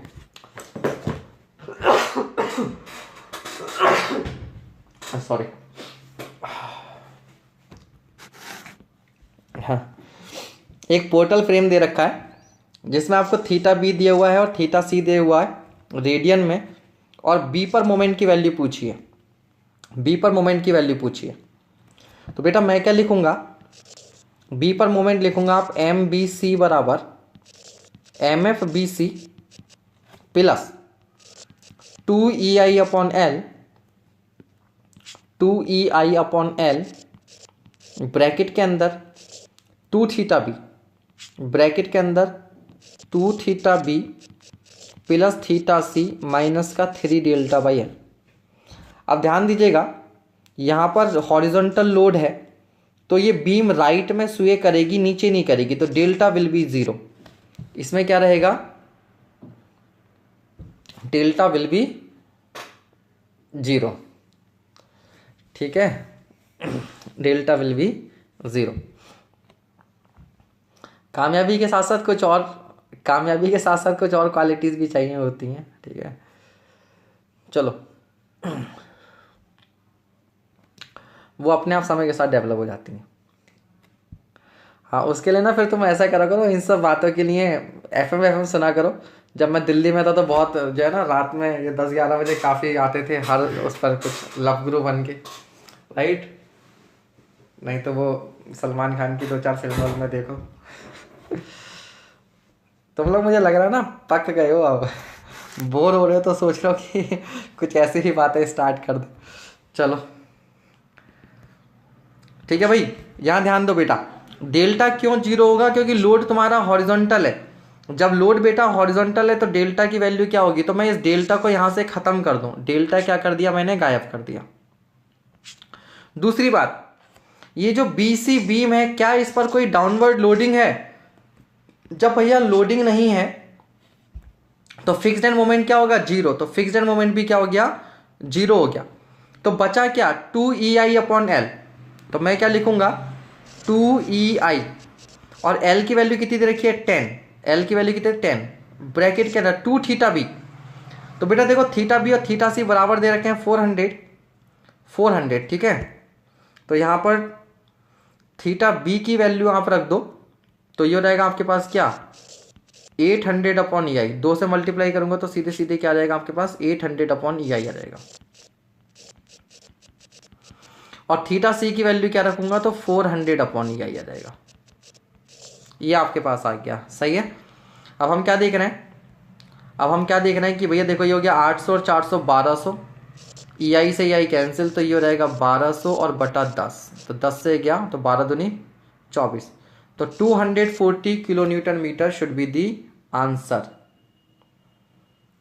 ठीक है, आंसर।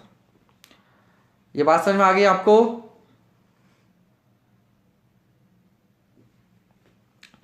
ये बात समझ में आ गई आपको? मैंने क्या किया, बी पर लिखा एम बी सी बराबर M F B C plus 2 E I upon L, bracket के अंदर 2 theta B plus theta C minus का 3 डेल्टा बाई एल। ठीक है, अब मैं ये देख रहा हूँ, अब मैं ये देख रहा हूँ कि यहाँ पर ना तो कोई वर्टिकल लोडिंग ही नहीं है। तो बेटा जब यहाँ पर कोई वर्टिकल लोडिंग नहीं है तो फिक्स्ड एंड मोमेंट जो होगा वो जीरो होगा, फिक्स्ड एंड मोमेंट जीरो होगा। और दूसरा, इसकी वजह से बीम जो जाएगी डेल्टा अमाउंट से वो बीम के पैरेलल जाएगी, नीचे की ओर कोई डिस्प्लेसमेंट नहीं है, तो डेल्टा भी जीरो हो गया, तो ये टर्म भी जीरो हो गई, डेल्टा भी जीरो हो गया। थीटा बी और थीटा सी की वैल्यूज आपको डायरेक्टली दी हुई हैं, थीटा बी और थीटा सी की वैल्यू डायरेक्टली यहाँ पर रख दो, हो जाएगा। हाँ, मेडिजी वाले जो है वो ऑनलाइन लेक्चर अपलोड कर रहे हैं, आप चाहो तो बी सिंह सर के लेक्चर्स हैं, उन लेक्चर्स को आप देख सकते हो, बट वहाँ से देखने में क्या होगा, आपकी कश्ती मझधार में अटक जाएगी। मझधार में इसलिए अटक जाएगी क्योंकि एक तो वो लोग आपको क्वेश्चंस प्रैक्टिस नहीं करवाएंगे, क्वेश्चन प्रैक्टिस नहीं करवाएंगे, और दूसरा सिलेबस कंप्लीट नहीं करवाएंगे। एक्चुअली उन्होंने क्या किया है, पेड कोर्स निकाला है, और यूपीपीएससी का जो बेटा हम आपको फ्री में पढ़ा रहे हैं ना, उसकी फ़ी है मेडिजी की 55,000 रुपये एक्स स्टूडेंट के लिए, और जो न्यू स्टूडेंट हैं उनके लिए फीस है 65,000। ठीक है, तो देख लेना 65-65,000 रुपये, 55-60,000 रुपये फीस है उनकी। ठीक है, अब क्योंकि ऑफलाइन क्लासेस उनकी चल नहीं रही कोरोना की वजह से, और अभी 1 आध महीने तक भूल जाओ, तो अब वो लोग क्या करेंगे, अपने ऑनलाइन को प्रमोट करेंगे। तो उनके जो भी लेक्चर्स आ रहे हैं they are kind of demo lectures, they are kind of demo lecture. तो आप उन लेक्चर्स को देखो, कोई प्रॉब्लम नहीं है, बट उनको देखने से क्या होगा, आपका टाइम थोड़ा सा ज़्यादा ख़राब होगा, क्योंकि आप वहाँ से करना स्टार्ट करोगे, वो ना क्वेश्चन की प्रैक्टिस कराएंगे ना उसको कंप्लीट करेंगे, तो आप बीच में रह जाओगे। तो मेरा मानना है कि आप एक तरफ से करो, जैसे हमने अगर सोम पढ़ा है तो कंप्लीट करवाया विद क्वेश्चन प्रैक्टिस। ठीक है, कुणाल श्रीवास्तव देख लिया आपका कमेंट बेटा, वो फिर मुझे पुरानी पीडीएफ खोलनी पड़ेगी, तो समय भी नहीं है। ठीक है, आप जहाँ मैंने क्वेश्चन कराया है उसको एक बार दोबारा से रिपीट करके देखिएगा।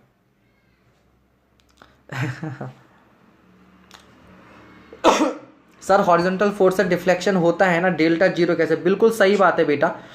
ठीक है, तो अभी आपने थोड़ी देर पहले ध्यान से देखा नहीं होगा, मैंने ये वाला पॉइंट आपको ऑलरेडी यहाँ बता दिया कि बेटा ये जो डेल्टा होता है ना, वो लेंथ के परपेंडिकुलर होता है। डेल्टा क्या होता है, बीम की लेंथ के परपेंडिकुलर होता है। अब यहाँ पर क्या हो रहा है, यहाँ पर क्या हो रहा है, जो इसको स्वे भी बोलते हैं, क्या बोलते हैं, स्वे। तो जो यहाँ पर हॉरिजॉन्टल लोड लगेगा तो उसकी वजह से जो डिफ्लेक्शन होगा वो राइट में होगा, इस तरह से। तो बेटा ये जो डेल्टा है वो लेंथ के पैरेलल है, लेंथ के परपेंडिकुलर नहीं है। ठीक है, तो आप मेरे कॉन्सेप्ट मतलब जो नोट्स थोड़ा ढंग से बनाओ और लेक्चर ध्यान से फोकस करके पढ़ोगे, तो जो डाउट आपके दिमाग में बाद में आना है उसका आंसर आप 99% केसेस में देखोगे कि पहले ही बता दिया गया होगा। ठीक है,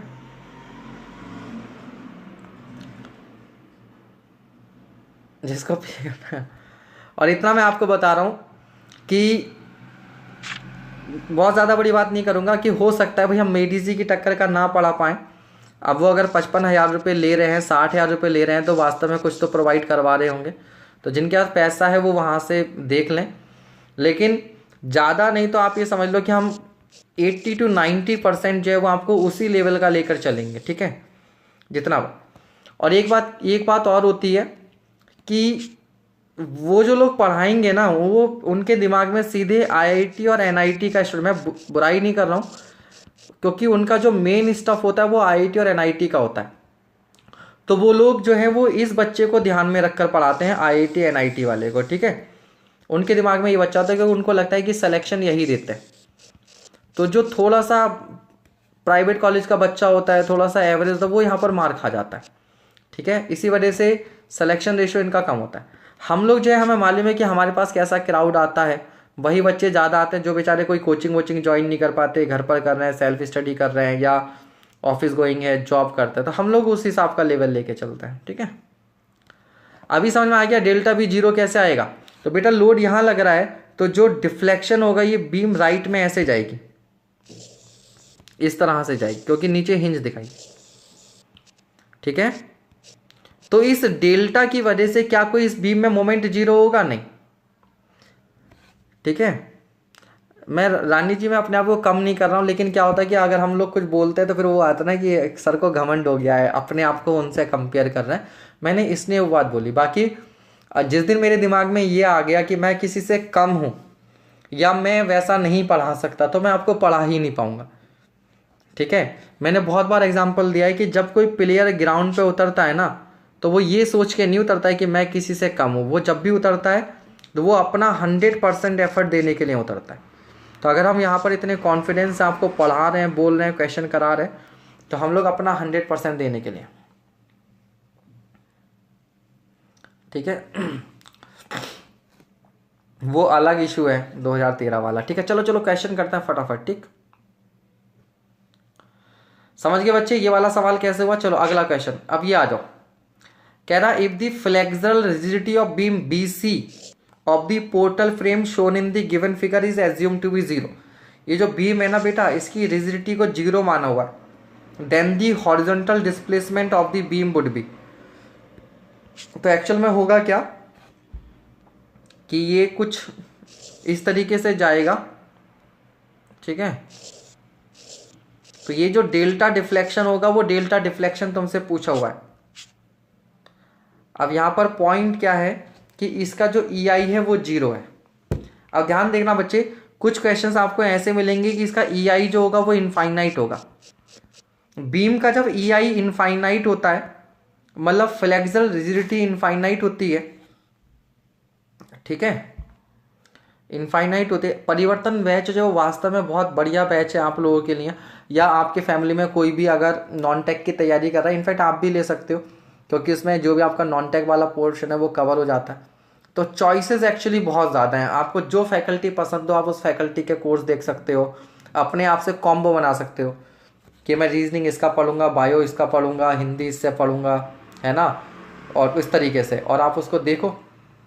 और 1100 रुपया कुछ भी नहीं होता, 1100 कुछ भी नहीं होता, और कुछ नहीं आप लोग परचेज कर सकते हो। समझ लो एग्जामपुर को डोनेशन दे के समझ सकते हो, क्योंकि एग्जामपुर को भी यार टीचर्स को, एडिटर्स को सैलरी तो पे करनी पड़ती है ना, तो कहाँ से आएगा।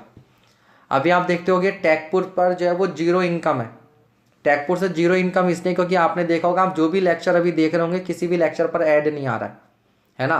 और जब तक ऐड नहीं आएगा इनकम क्या रहेगी? 0 रहेगी। बट फिर भी हम लोग 3 फैकल्टीज़ हैं जो सिविल की, ओनली सिविल, और जो इलेक्ट्रिकल में, मैकेनिकल, इनको पे करने के लिए पैसा कहाँ से आएगा? जब कोर्सेज सेल होंगे तभी तो वो लोग क्या करते हैं, जो नॉन टेक्निकल का आता है उसको इधर डाइवर्ट करते हैं। तो आप लोग कोशिश करो कि आप भले से टेक्निकल के हो, कुछ आप नॉन टेक्निकल के कोर्सेज ही आप सेल करवा दो, रिकमेंड कर दो आप लोगों को ना, तो उससे कुछ इनकम जनरेट होगी, तो वो इधर हेल्प करेगी। अब ध्यान दो बच्चे, तो देखो मैं ये बोल रहा था कि अगर ये बीम की रिजिडिटी इनफाइनाइट होती, अगर बीम की रिजिडिटी इनफाइनाइट होती तो ये बीम कुछ इस तरीके से जाती हॉरिजॉन्टल लोड लगने पर। समझिएगा कैसे जाती? ये इस तरीके से, यहां से ये फिक्स्ड एंड पर स्लोप 0, ये ऐसे जाता और ये ऐसे जाता, इस तरह से, ठीक है। और ये डेल्टा होता और यहाँ पर मोमेंट जनरेट होता, क्योंकि बीम आपकी बेंड नहीं करती। तो यहाँ पर एंगल कितने का बनता? 90 डिग्री का। लेकिन यहाँ पर क्या हो रहा है बच्चे, यहाँ पर क्या हो रहा है, ये जो ऊपर वाली बीम है, ये जो ऊपर वाली बीम है, इसका EI क्या है? 0। EI 0 होने का मतलब है एक इस तरह से कि मान लो यहाँ पर बीम है ही नहीं। अगर बीम यहाँ पर है ही नहीं तो मैं क्या कर सकता हूँ, इसको और इसको एक जगह पर कनेक्टेड मान सकता हूँ। कैसे कनेक्टेड मान सकता हूँ कि ये वाली बीम अगर मैं रेड से दिखा दूँ तो ये वाली बीम भी इसके बराबर में यहाँ पर रेड से आ गई इस तरीके से, ठीक। और यहाँ पर लोड लग रहा है आपके पास P। तो ये दोनों बीम, दोनों कॉलम एक साथ इस तरीके से क्या करेंगे, डिफ्लेक्ट करेंगे। तो ये कुछ नहीं, ये डबल कैंटिलीवर की तरह शो करेगा। किसकी तरह शो करेगा, डबल कैंटिलीवर। और बेटा जब ये डबल कैंटिलीवर की तरह शो करेगा तो इसकी जो स्टिफनेस हो जाएगी वो 2EI हो जाएगी। कितनी हो जाएगी, 2EI हो जाएगी। 2 बार नहीं भैया, मैं कहूँगा जितनी बार आप देख सकते हो। सोम और स्ट्रक्चर ऐसे सब्जेक्ट आप जितनी बार देखोगे उतनी बार आपको नया सीखने को मिलेगा, ठीक है, उतनी बार आपको नया सीखने को मिलेगा। तो बेटा यहाँ पर हमें कुछ नहीं करना, हमें मालूम है कि अब इस सबको भूल जाओ। तो कैंटिलीवर बीम की तरह ये शो करेगा तो डिफ्लेक्शन होता था PL3/3EI। तो यहाँ होगा PH3/3EI। लेकिन इसका EI और इसका EI मिलके डबल हो जाएगा, तो नीचे 2 से मल्टीप्लाई करूंगा तो यहाँ पर क्या हो जाएगा, 6 आ जाएगा। यहाँ पर क्या आ जाएगा, 6, ठीक है भाई। तो आंसर क्या हो जाएगा आपके पास, PH3/6EI हो जाएगा, ठीक है। इसके बाद शायद RCC होगा पहले, क्योंकि स्टील के ऑलरेडी मेरे लेक्चर्स पड़े हुए हैं, आप लोग वो देख सकते हो। और RCC की आप लोग डिमांड भी बहुत ज़्यादा कर रहे हो, तो अब मैं पहले सोच रहा हूँ कि RCC करवा दूंगा। इसके बाद करवाना तो मुझे ही है, ठीक है दोनों। बेटा EI 0 होने का मतलब क्या है, आप यूँ समझो ना, EI 0 होने का मतलब I 0। अगर I 0 होने का I का मतलब क्या होता है, BD3/12। अगर मोमेंट ऑफ इनर्शिया 0 है, अगर मोमेंट ऑफ इनर्शिया 0 है तो आप क्या सोचते हो, यहाँ पर कुछ है, एक तरीके से आप कुछ भी नहीं है, केवल B पॉइंट और A पॉइंट को कनेक्टेड मान रखा है और कुछ भी नहीं, इसका कोई पर्पज ही नहीं है, ठीक है। जब इसको मैं हटा दूंगा तो सपोज करो जब यहाँ पर कुछ है ही नहीं और लोड इस तरीके से लगाऊंगा तो ये कैसे डिफ्लेक्ट करेगा, ये इस तरीके से डिफ्लेक्ट करेगा ना, इस तरह से, right. This will be delta. और सेम लोड क्या होगा, यहाँ ट्रांसफर होगा। इसको एक और तरीके से आप समझ सकते हो, इसको आप एक तरीके से भी समझ सकते हो कि ये लोड आया, यहाँ पर P आया। अब जो ये वाला था, ठीक है, इसको भी सेम लोड क्या हो जाएगा, P ट्रांसफर नहीं होगा, क्या होगा कि इससे इधर लोड लगेगा तो यहाँ पर लोड R आएगा और यहाँ से भी लोड क्या आएगा, इस पर R आएगा। अब ध्यान दो, इस एंड पर नेट लोड कितना बचा, P-R, ठीक है। तो हम लोग लिखेंगे delta is equals to P minus का R L3/3EI और इज इक्वल्स टू हो जाएगा R L3/3EI। यहाँ से जब मैं R की वैल्यू निकालूंगा सॉल्व करके तो आप देख लेना, R की वैल्यू आएगी P/2। R की वैल्यू क्या आएगी, P/2। अब देखो डिफ्लेक्शन कितना होगा, इस पर P/2 लोड लगेगा, तो जो डिफ्लेक्शन डेल्टा होगा वो होगा P/2 इंटू L3/3EI। एक तरीका ये भी है ऐसे करने का, एक तरीका ये भी है, समझना कैसे बच्चे। देखो मैंने क्या बताया कि यहाँ पर जो बीम लगी हुई थी ये वाली, इसका EI 0 होने की वजह से ये केवल क्या करेगी, इस फोर्स को यहाँ ट्रांसफर करने का काम करेगी।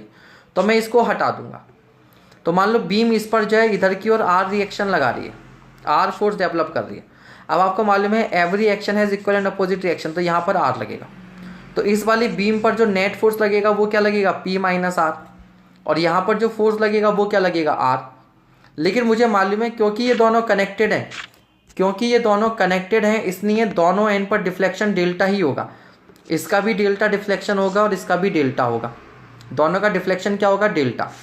तो मैंने लेफ्ट वाले कॉलम का डिफ्लेक्शन आएगा P-R L3/3EI और राइट वाले का आएगा R L3/3EI। अब देखो L3/3EI से L3/3EI कॉमन आ जाएगा, कैंसिल, तो R की वैल्यू आ गई P/2। अब बेटा अगर R की वैल्यू P/2 आ गई तो इसका डिफ्लेक्शन निकाल दो यहाँ पर, तो इसका जो डिफ्लेक्शन होगा बेटा डेल्टा, वो डेल्टा क्या होगा, डेल्टा बराबर होगा R L3/3EI। अब R की वैल्यू रख दो यहाँ पर P/2, तो क्या हो जाएगा, PL3/6EI हो जाएगा, ठीक है। मैं आपको एक गुरु मंत्र और दे रहा हूँ, ठीक है। जिस तरह से कुछ कॉन्सेप्ट होते हैं ना सोसाइटी में कि किसी लड़की से कभी उसकी उम्र नहीं पूछनी चाहिए, किसी लड़के से उसकी इनकम नहीं पूछनी चाहिए, बेटा इसी तरीके से कभी किसी टीचर से बार बार ये नहीं पूछना चाहिए कि ये सब्जेक्ट कब खत्म होगा, ये सब्जेक्ट कब खत्म होगा।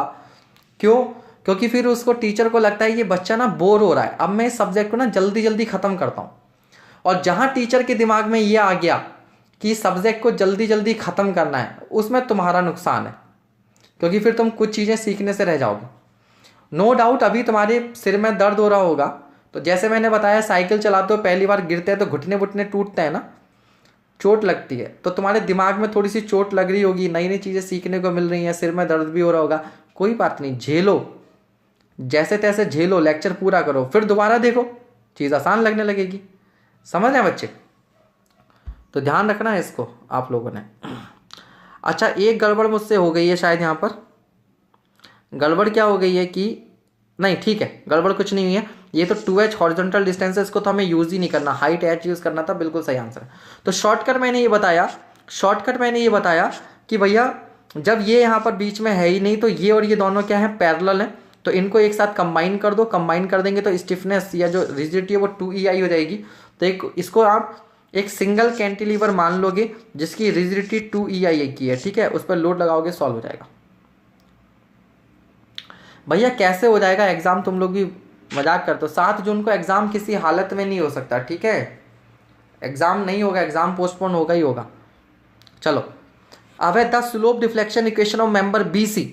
देखो मेंबर BC है, इस मेंबर BC की हमें स्लोप डिफ्लेक्शन इक्वेशन लिखनी है, ठीक है।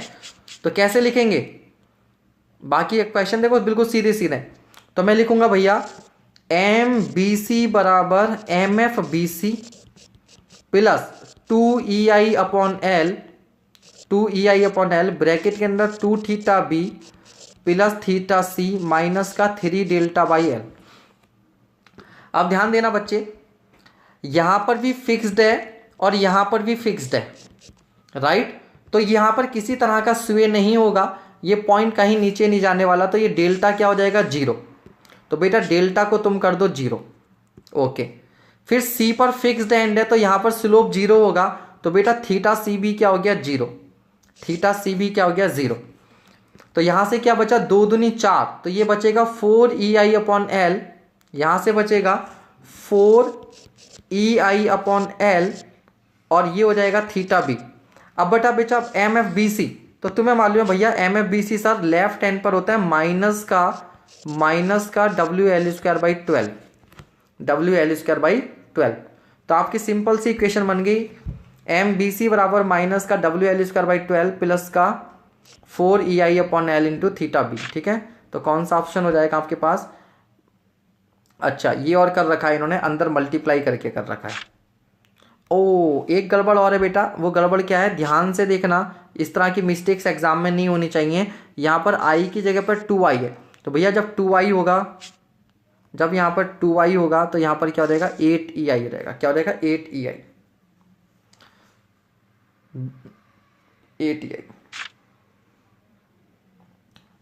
अब देखो, तो माइनस का WL² बाई 12 और प्लस का 8EI θB अपॉन L, ये रहा। और देखो 4EI θC अपॉन L लिख दिया है, लेकिन मुझे मालूम है θC की वैल्यू 0 होगी, तो ये क्या हो जाएगा आपका, गायब हो जाएगा, ठीक है। तो आंसर जो है वो B है, आंसर जो है वो B है यहाँ पर बेटा, ठीक है। अगर उधर बफरिंग वगैरह और एक बार रिफ्रेश कर लो, ठीक है। चलिए अगला question, in the slope deflection equations deformations are considered to be caused by, ठीक है। तो कह रहा है स्लोप डिफ्लेक्शन इक्वेशन में जो हम लोग डिफॉर्मेशन डेल्टा और थीटा यूज करते हैं वो किसकी वजह से करते हैं, शियर फोर्सेस बेंडिंग मोमेंट की वजह से, axial force shear force bending moment की वजह से, एक्सियल फोर्स बेंडिंग मोमेंट की वजह से, या केवल बेंडिंग मोमेंट। तो याद रखिएगा ओनली बेंडिंग मोमेंट। क्यों, क्योंकि आपने देखा होगा जब हमने इक्वेशन बनाई है स्लोप डिफ्लेक्शन इक्वेशन, तो हमने वहां पर किसी भी फोर्स को कंसीडर नहीं किया है, हमने केवल और केवल बेंडिंग मोमेंट कंसीडर किया है, केवल और केवल bending moment. So answer is bending moment only, ठीक है, केवल बेंडिंग मोमेंट्स।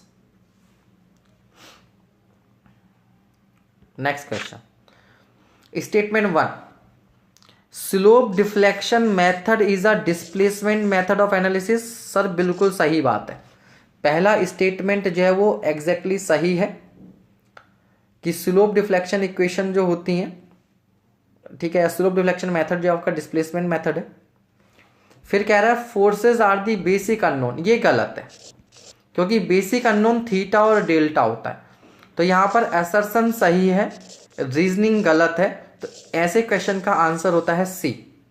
ऐसे क्वेश्चन का आंसर होता है सी।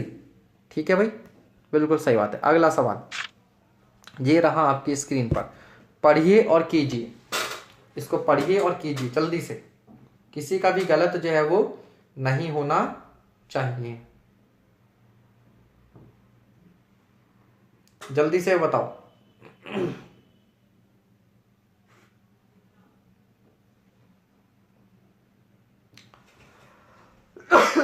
जल्दी से बताइए।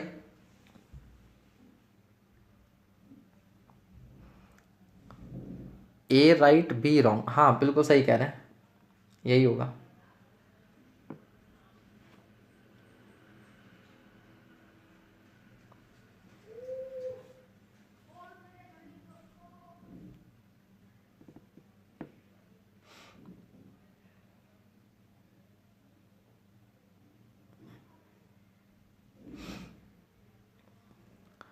आया answer?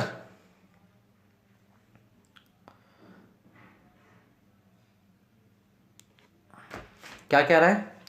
The moment required to rotate the near end of a prismatic beam through unit angle without translation. The moment required to rotate the near end of a prismatic beam through unit angle without translation when the far end is fix. तो ये वाला and fixed है और यहाँ पर इसको हमने without translation rotate करना है, तो ये ऐसा तो हिंज में ही होता है। अब यहाँ पर लेकिन जो एंगल दे रखा है थीटा, थीटा की वैल्यू दे रखी है आपको 1। तो आपको मालूम है बेटा इस केस में मोमेंट होता है आपके पास 4EI/L इंटू थीटा, थीटा की वैल्यू 1 रख दो, या दूसरे सीधे सीधे ये क्या होता है, स्टिफनेस होता है। तो आंसर हो गया ये। अगला क्वेश्चन, ये बहुत अच्छा क्वेश्चन है। If the free end of a cantilever, cantilever beam दे रखी है, ठीक है। If the free end of a cantilever of span L and flexure rigidity EI undergoes a unit displacement, mind it without rotation, what is the bending moment induced at the fixed end? जल्दी से इसका answer बताइए, कितने student कर सकते हैं?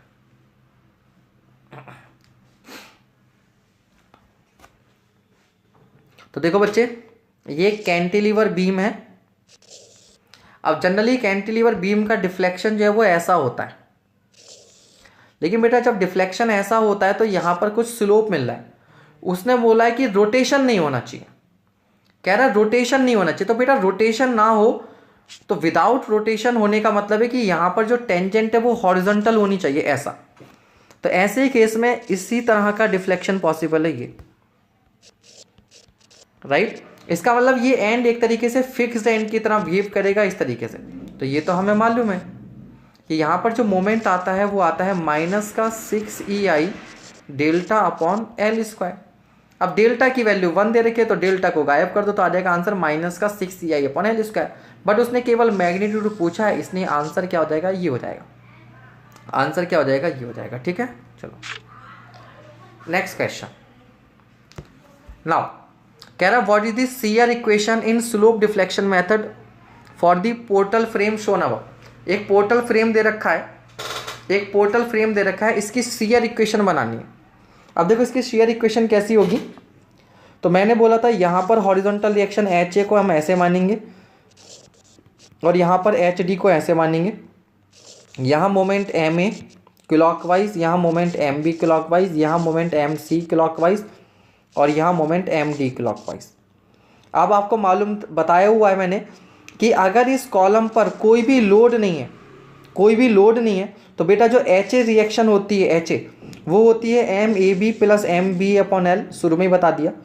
इसी तरह से HD रिएक्शन जो होगी वो होगी MCD प्लस MDC/L और प्लस का P = 0। तो आंसर इज 1, फर्स्ट आंसर। समझ रहे हैं बात को।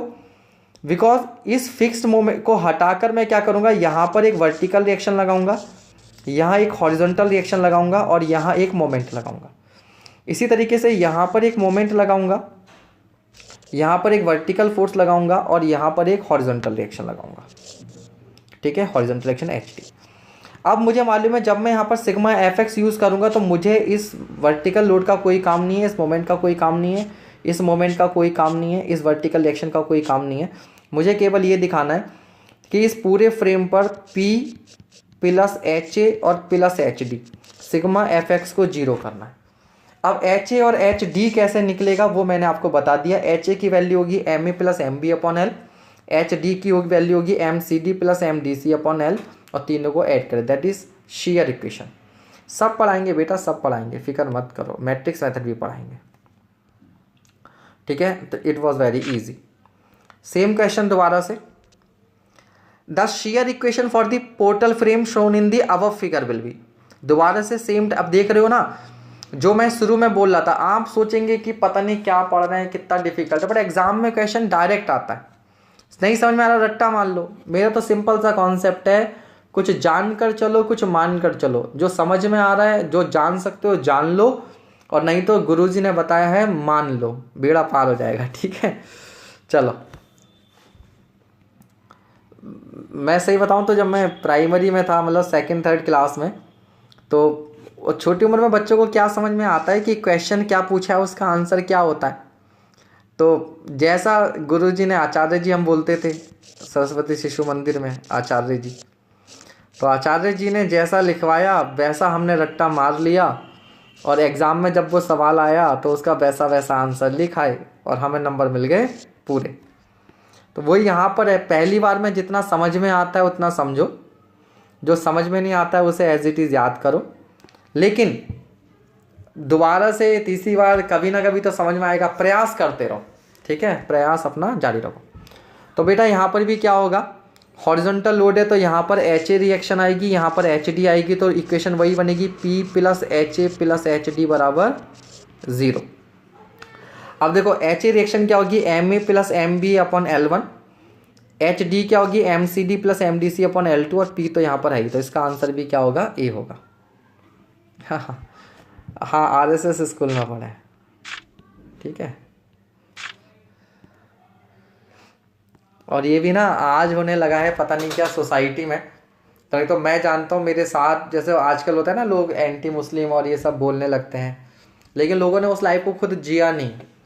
मेरे साथ इतने मुस्लिम बच्चे उस समय पढ़ते थे, और वो सब करते थे, भोजन मंत्र भी करते थे, प्रार्थना भी करते थे, और उनको भी टीचर्स उतने ही प्यार से पढ़ाते थे जितना हमें, है ना, कहीं कुछ नहीं था।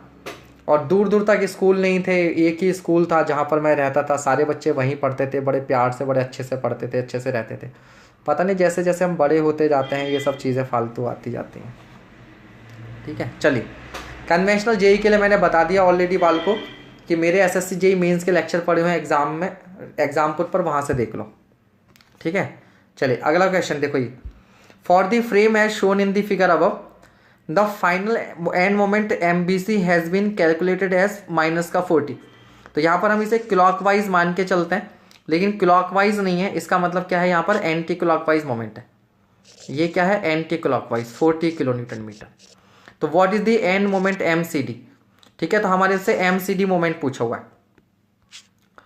देखना इस सवाल को कैसे करेंगे, ये सवाल बहुत मुश्किल हो जाएगा अगर आपको शेयर इक्वेशन लिखने नहीं आती। तो मैं क्या देख रहा हूँ, इस पूरे के पूरे फ्रेम पर कोई भी हॉरिजॉन्टल फोर्स नहीं है, तो बेटा मैं यहाँ पर शेयर इक्वेशन यूज करूंगा HA प्लस HD बराबर 0, HA प्लस HD बराबर 0। अब ध्यान रखना HA को मैं क्या लिखूंगा, MAB plus MBA upon 4 plus MCD plus MDC upon 3 बराबर 0, ठीक है। ये मैंने शेयर इक्वेशन लिख दी क्योंकि कोई भी हॉरिजॉन्टल लोड नहीं। अब देखना बेटा, ये जो ए सपोर्ट है ये हिंज है, अगर ये हिंज है तो MAB कितना होगा, 0। MAB कितना होगा, 0, क्योंकि हिंज है, तो इसको मैं क्या कर दूंगा, 0। उसी तरीके से बेटा D सपोर्ट जो है वो हिंज है, तो मैं यहाँ पर MDC भी क्या कर दूंगा, 0।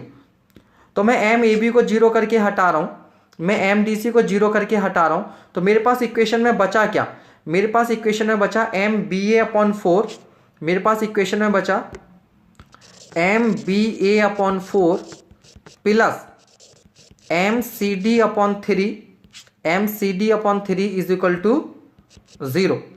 अब ध्यान देना बच्चे, MCD मुझसे पूछा है, MCD तो मुझसे पूछा है, और MBC मुझे दिया हुआ है, MBC मुझे दिया हुआ है। अब इस वाले जॉइंट को ध्यान से समझना, ये वाला। तो देखो बच्चे, यहाँ पर अगर एम बी सी ऐसे आता है क्लॉकवाइज, तो ये क्या आएगा, एंटी क्लॉकवाइज। सही है। तो एम बी सी अगर पॉजिटिव होगा तो ये निगेटिव होगा। ये क्या, एम बी ए, ये वाला मोमेंट क्या है, एम बी ए। तो इस जॉइंट के इक्विलिब्रियम के लिए, ठीक है, मैं यहाँ पर समझा रहा हूँ, इस वाले जॉइंट के इक्विलिब्रियम के लिए मैं बोलूँगा M B C plus M B A बराबर 0। तो यहाँ से एम बी ए बराबर आ जाएगा माइनस का एम बी सी।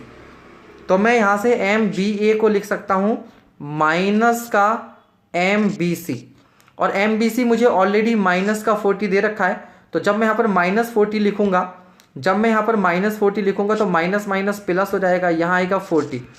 अब बेटा 40/4 10, माइनस का 10, माइनस का 30, आंसर आ गया डी। आंसर आ गया डी। आंसर आ गया डी। भैया ये dot dot black black dot दिखा रखे हैं, ठीक है, इसको ध्यान से देखो, ये आपका हिंज है, ये हिंज दे रखा है, समझ गए। तो ये क्वेश्चन जो वो सीआर इक्वेशन से ही होगा। तो आप फिर समझ लेना, यहाँ पर हॉरिजॉन्टल रिएक्शन एच ए आएगी, यहाँ हॉरिजॉन्टल रिएक्शन एच डी आएगी, और क्योंकि कोई भी हॉरिजॉन्टल फोर्स नहीं है तो H A plus H D को मैं क्या कर दूंगा, 0। यहाँ पर मोमेंट 0, यहाँ पर मोमेंट 0। तो एच ए होता है M A B plus M B upon 4 plus H D होता है M D C plus M C D upon 3 बराबर 0। M A B 0, M D C 0, equation में बचा एम बी ए और एम सी डी निकालना है। और इस वाले जॉइंट के इक्विलिब्रियम से, इस वाले बी जॉइंट के इक्विलिब्रियम से, क्योंकि यहाँ पर नेट फोर्स 0 होगा, नेट मोमेंट 0 होगा, तो मैं लिख सकता हूँ M B C plus M B A बराबर 0। यहाँ से एम बी ए बराबर आ जाएगा माइनस का M B C. I hope ये सवाल आपको समझ में आ गया। चलो नेक्स्ट क्वेश्चन। अगला सवाल कह रहा है, a beam is hinged at end A and fixed at B. A moment M is developed at end A, what is the moment developed at end B. तो भैया ये फिक्स्ड एंड है और ये आपके पास हिंज एंड है, और यहाँ पर अगर एम मोमेंट जनरेट हुआ तो आपको मालूम है यहाँ पर कितना मोमेंट ट्रांसफर होता है, m/2। Carry over moment is m/2, ठीक है, m/2। टाइम हो गया, फटाफट आगे करते हैं हम लोग इसको, ठीक है। अगला आपको ये दे रखा है कि मैच दी फॉलोइंग, ये फिक्स सपोर्ट है, प्रॉप्ड कैंटिलीवर बीम दे रखी है, जो सब मैंने ऑलरेडी आपको डिस्कस कर रखा है, ठीक है। इस वाले सवाल को चाहो तो मैं कल दोबारा से करवा दूंगा, पर्टिकुलर दिस क्वेश्चन को, क्योंकि कल से फोर्स मेथड स्टार्ट करना है। फोर्स मेथड में पहला एग्जांपल यही होता है, तो इस क्वेश्चन को मैं कल करवाऊंगा आपको। ये वाला आप स्क्रीनशॉट लेके रख लेना, क्यों, क्योंकि ये फोर्स मेथड से करना आपके लिए बेटर होगा, ठीक है। तो मैं इसको कल करवा दूंगा। अगला क्वेश्चन ये है बेटा, for beam A B beam है, ये 5 किलोन्यूटन का लोड लगा हुआ है और आपसे फिक्स्ड एंड मोमेंट पूछा हुआ है। तो आपको मालूम है यहाँ पर जो आएगा वो होगा माइनस का P A B square upon L square, और यहाँ पर होगा प्लस का P B A square upon L square. आप लोग वैल्यूज पुट कर देना, आप लोग वैल्यूज पुट कर देना, आंसर आपका आ जाएगा, ठीक है। इसको खुद से कीजिएगा। अगला question, the slope deflection equation at end 2 of the member 1-2 for the frame shown in the figure. तो इस वाले मेंबर का, ये जो वर्टिकल मेंबर हमें दिख रहा है ये वाला, इस मेंबर का हमें इक्वेशन लिखनी है, ठीक है। तो देखो इस बार इसमें डेल्टा आएगा, ये डेल्टा होगा, तो हम लोग क्या लिखेंगे, हम लोग क्या लिखेंगे। अच्छा एक बात और याद रखना कि बेटा इस बीम पर कोई भी लोड नहीं है, याद रखिएगा। फिक्स्ड एंड मोमेंट के लिए लोड बीच में लगना चाहिए, एंड पर नहीं। तो फिक्स्ड एंड मोमेंट जो रहेगा वो 0 रहेगा, तो अब आपको फिक्स्ड एंड मोमेंट क्या रहेगा, 0 रहेगा। तो इक्वेशन अब आप लिख सकते हो MF21, हम लोग क्या लिखेंगे, M21 बराबर MF21 plus 2EI upon L, bracket के अंदर 2θ2 प्लस θ1 माइनस का 3 डेल्टा बाई एल, ये सब आ जाएगा। लेकिन बेटा ध्यान देना, ये जो फिक्स्ड एंड मोमेंट है ये 0 है, और ये सपोर्ट क्योंकि फिक्स्ड है इसलिए θ1 भी मेरे पास क्या है, 0 है, ठीक है। ये भी क्या है, 0 है, राइट। तो क्या बचेगा मेरे पास, जो बचेगा इसको मैं अगर हटा दूं तो ये 2EI अपॉन एल बचेगा, 2EI अपॉन एल, जिसको मैं यहाँ लिख ले रहा हूँ 2EI अपॉन एल, और यहाँ से इसको हटा दे रहा हूँ, और प्लस का अब यहाँ से क्या बचेगा बेटा, मतलब 2EIL ब्रैकेट में मल्टीप्लाई में ना, और ब्रैकेट में आएगा आपके पास 2θ2 और माइनस का 3 डेल्टा/L। सही है, बस ये आएगा, बाकी सब गायब कर दो। तो 2EI/L ब्रैकेट के अंदर 2θ2, तो मेरे ख्याल से आपका जो सी ऑप्शन है वो सही है। 2EI/L ब्रैकेट के अंदर 2θ2 माइनस का 3 डेल्टा/L, ये क्लियर है। अगला सवाल, the slope deflection equation at the end B of member BC। देखो ये सवाल ऑलरेडी हम लोग कर चुके हैं, ठीक है। इसमें भी क्या होगा, इसमें डेल्टा की वैल्यू 0 ली जाएगी क्योंकि बीम राइट में जाएगी, और फिक्स्ड एंड मोमेंट भी 0 आएगा, फिक्स्ड एंड मोमेंट भी 0 आएगा। तो स्टार्टिंग में क्वेश्चन कराया था बिल्कुल उसकी तरह आप लोग खुद से कीजिएगा। अगला सवाल, सर एक बार MDM के क्वेश्चन दिखा दो, हम कर लेंगे जो लास्ट लेक्चर में। तो बेटा लास्ट लेक्चर में अच्छा बच गए थे क्वेश्चंस, ठीक है, बचे हुए क्वेश्चन मैं करवा दूंगा, चलो डोंट वरी, करवा दूंगा, ठीक है। अब अगेन देखो यहाँ पर ये शेयर इक्वेशन लिखनी है दोबारा से आपने, शेयर इक्वेशन। अब यहाँ पर देखो शेयर इक्वेशन में क्या आएगा बेटा, अगेन वही आएगा HA plus HD plus P बराबर 0।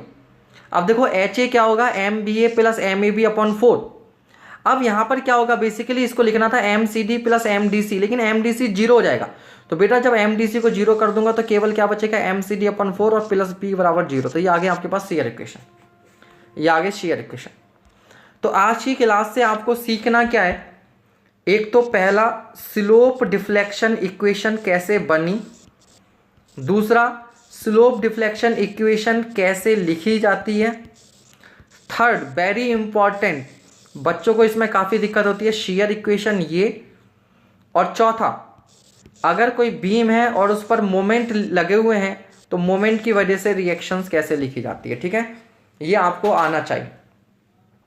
तो आप लोग इस लेक्चर को आज स्पीड बढ़ाकर कैसे भी करके एक बार देख लेना, ठीक है, इसको कीजिएगा, क्लियर है। बाकी मोमेंट डिस्ट्रीब्यूशन के मैं एक बार देख लेता हूँ, दोबारा से क्वेश्चंस आपको दिखा देता हूँ, ठीक है।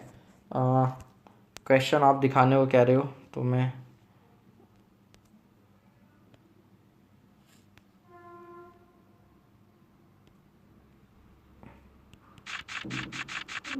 लास्ट के कुछ क्वेश्चंस थे ना, ठीक है। देखो एक क्वेश्चन तो बच्चे ये था, यहाँ पर क्वेश्चन पूरा आपके सामने है, ठीक है, मेरे ख्याल से इस तरह से बेटर दिखेगा। कंप्लीट क्वेश्चन आपके सामने ये रहा, स्क्रीनशॉट ले लेना, आप इसको कर लेना क्वेश्चन को, ठीक है।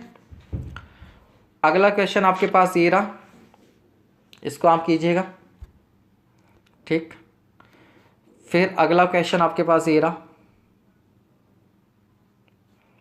एंड देन दिस, ठीक है भाई। तो ये कुछ क्वेश्चंस थे, इनको आप लोग ट्राई करना, इनको आप लोग ट्राई करना, ठीक है, और नहीं तो मैं इसको करवा दूंगा बाद में, ठीक है। चलो आज के लिए इतना ही, क्योंकि फिर 10-15-20 मिनट बाद केतन सर की क्लास होगी, आप लोग कुछ खा पी लो, थोड़ा सा रिलैक्स करो, ठीक है बच्चे। और बिलीव मी, आप कहीं से भी पढ़ोगे इसको, आप कहीं से भी पढ़ोगे बच्चे, तो शुरू में जो है वो आपको चीज़ें थोड़ी सी कम समझ में आती हैं, ठीक है, थोड़ा सा कम समझ में आती हैं, दोबारा से देखना आ जाएगा। इन सब चीज़ों से घबराना नहीं है, डरना नहीं है, ठीक है। पहली बार में मुझे भी कुछ समझ में नहीं आया था, मैं सीरियसली कह रहा हूँ, मजाक नहीं कर रहा हूँ, पहली बार में मुझे भी नहीं आया था। ये सब चीज़ें बहुत सीखनी पड़ती हैं, और इनफैक्ट आज भी बता रहा हूँ आपको, केवल मैं ही नहीं, कितने बड़े से बड़ा टीचर हो उसको स्ट्रक्चर के नए सवाल ला देना, अटक जाते हैं लोग, नहीं कर पाते हैं। और ये जो बड़ी बड़ी कोचिंग है ना, जब ES का और गेट का एग्जाम आता है, इनके आंसर की मैच कर लेना और ऑफिशियल आंसर की मैच कर लेना, कितने क्वेश्चंस के सोल्यूशन जो होते हैं गलत होते हैं। आप तो स्टूडेंट हैं, पहली दूसरी बार पढ़ रहे हैं, सही है। तो अच्छों को स्ट्रक्चर जो है वो सता देता है, लेकिन जो बेसिक चीज़ें हैं वो आपको समझ में आनी चाहिए। बेसिक्स को सीखिए, बेसिक्स पे वर्क कीजिए, हाई फाई चीज़ें नहीं पढ़नी। और एक बात और कि हम लोग इस बैच में बहुत हाई लेवल लेकर चल रहे हैं, हम लोग गेट और इंजीनियरिंग सर्विसेज का लेवल लेकर चल रहे हैं। एग्ज़ाम आपका स्टेट एग्ज़ाम है, ठीक है, तो कुछ भी छोड़ना नहीं है, अच्छे से पढ़िए। आपके एग्ज़ाम में जो क्वेश्चन आएगा वो बहुत आसान आएगा, बिलीव मी।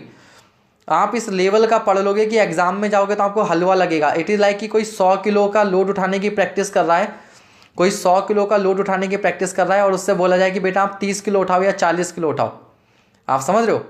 तो जो 100 किलो उठाएगा, उठा सकेगा थोड़ा सा टेंशन लेकर किसी मुश्किल से, वो 40 किलो बड़ी आसानी से उठा सकता है। तो सेम आपको दिखेगा जब आप एग्ज़ाम दोगे तो आपको मालूम चल जाएगा कि अरे हम जिन सब्जेक्ट्स को डिफ़िकल्ट समझ रहे थे वो तो बड़ा हलवा निकला। ठीक है, ट्रस्ट वाली प्रॉब्लम मुझे नहीं पता यार आप कौन सी प्रॉब्लम कह रहे हो। तो जहाँ मैंने ट्रस्ट पढ़ाया है वहाँ पर ऑफलाइन कमेंट कर देना विद एग्जैक्ट टाइम, इतने मिनट इतने सेकंड पर ये वाला क्वेश्चन था, तो मैं देख पाऊंगा। ठीक है, बाकी अभी हमारा जो पढ़ाई का ये फर्स्ट राउंड चल रहा है बेटा, अभी रिवीजन भी आएगा। रिवीजन में हम लोग फिर से ये सब चीज़ें करेंगे और डिफरेंट चीज़ें करेंगे। ठीक है, तो सब आ जाएगा।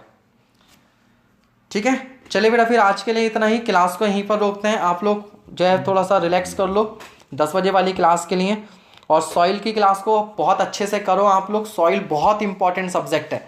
हो सकता है सॉइल मैकेनिक्स से आपको स्ट्रक्चर और सोम कंबाइंड क्वेश्चन मिल जाए, आपको सोम के और स्ट्रक्चर के मिलाकर इतने क्वेश्चन ना मिले जितने सॉइल के अकेले से मिल जाए।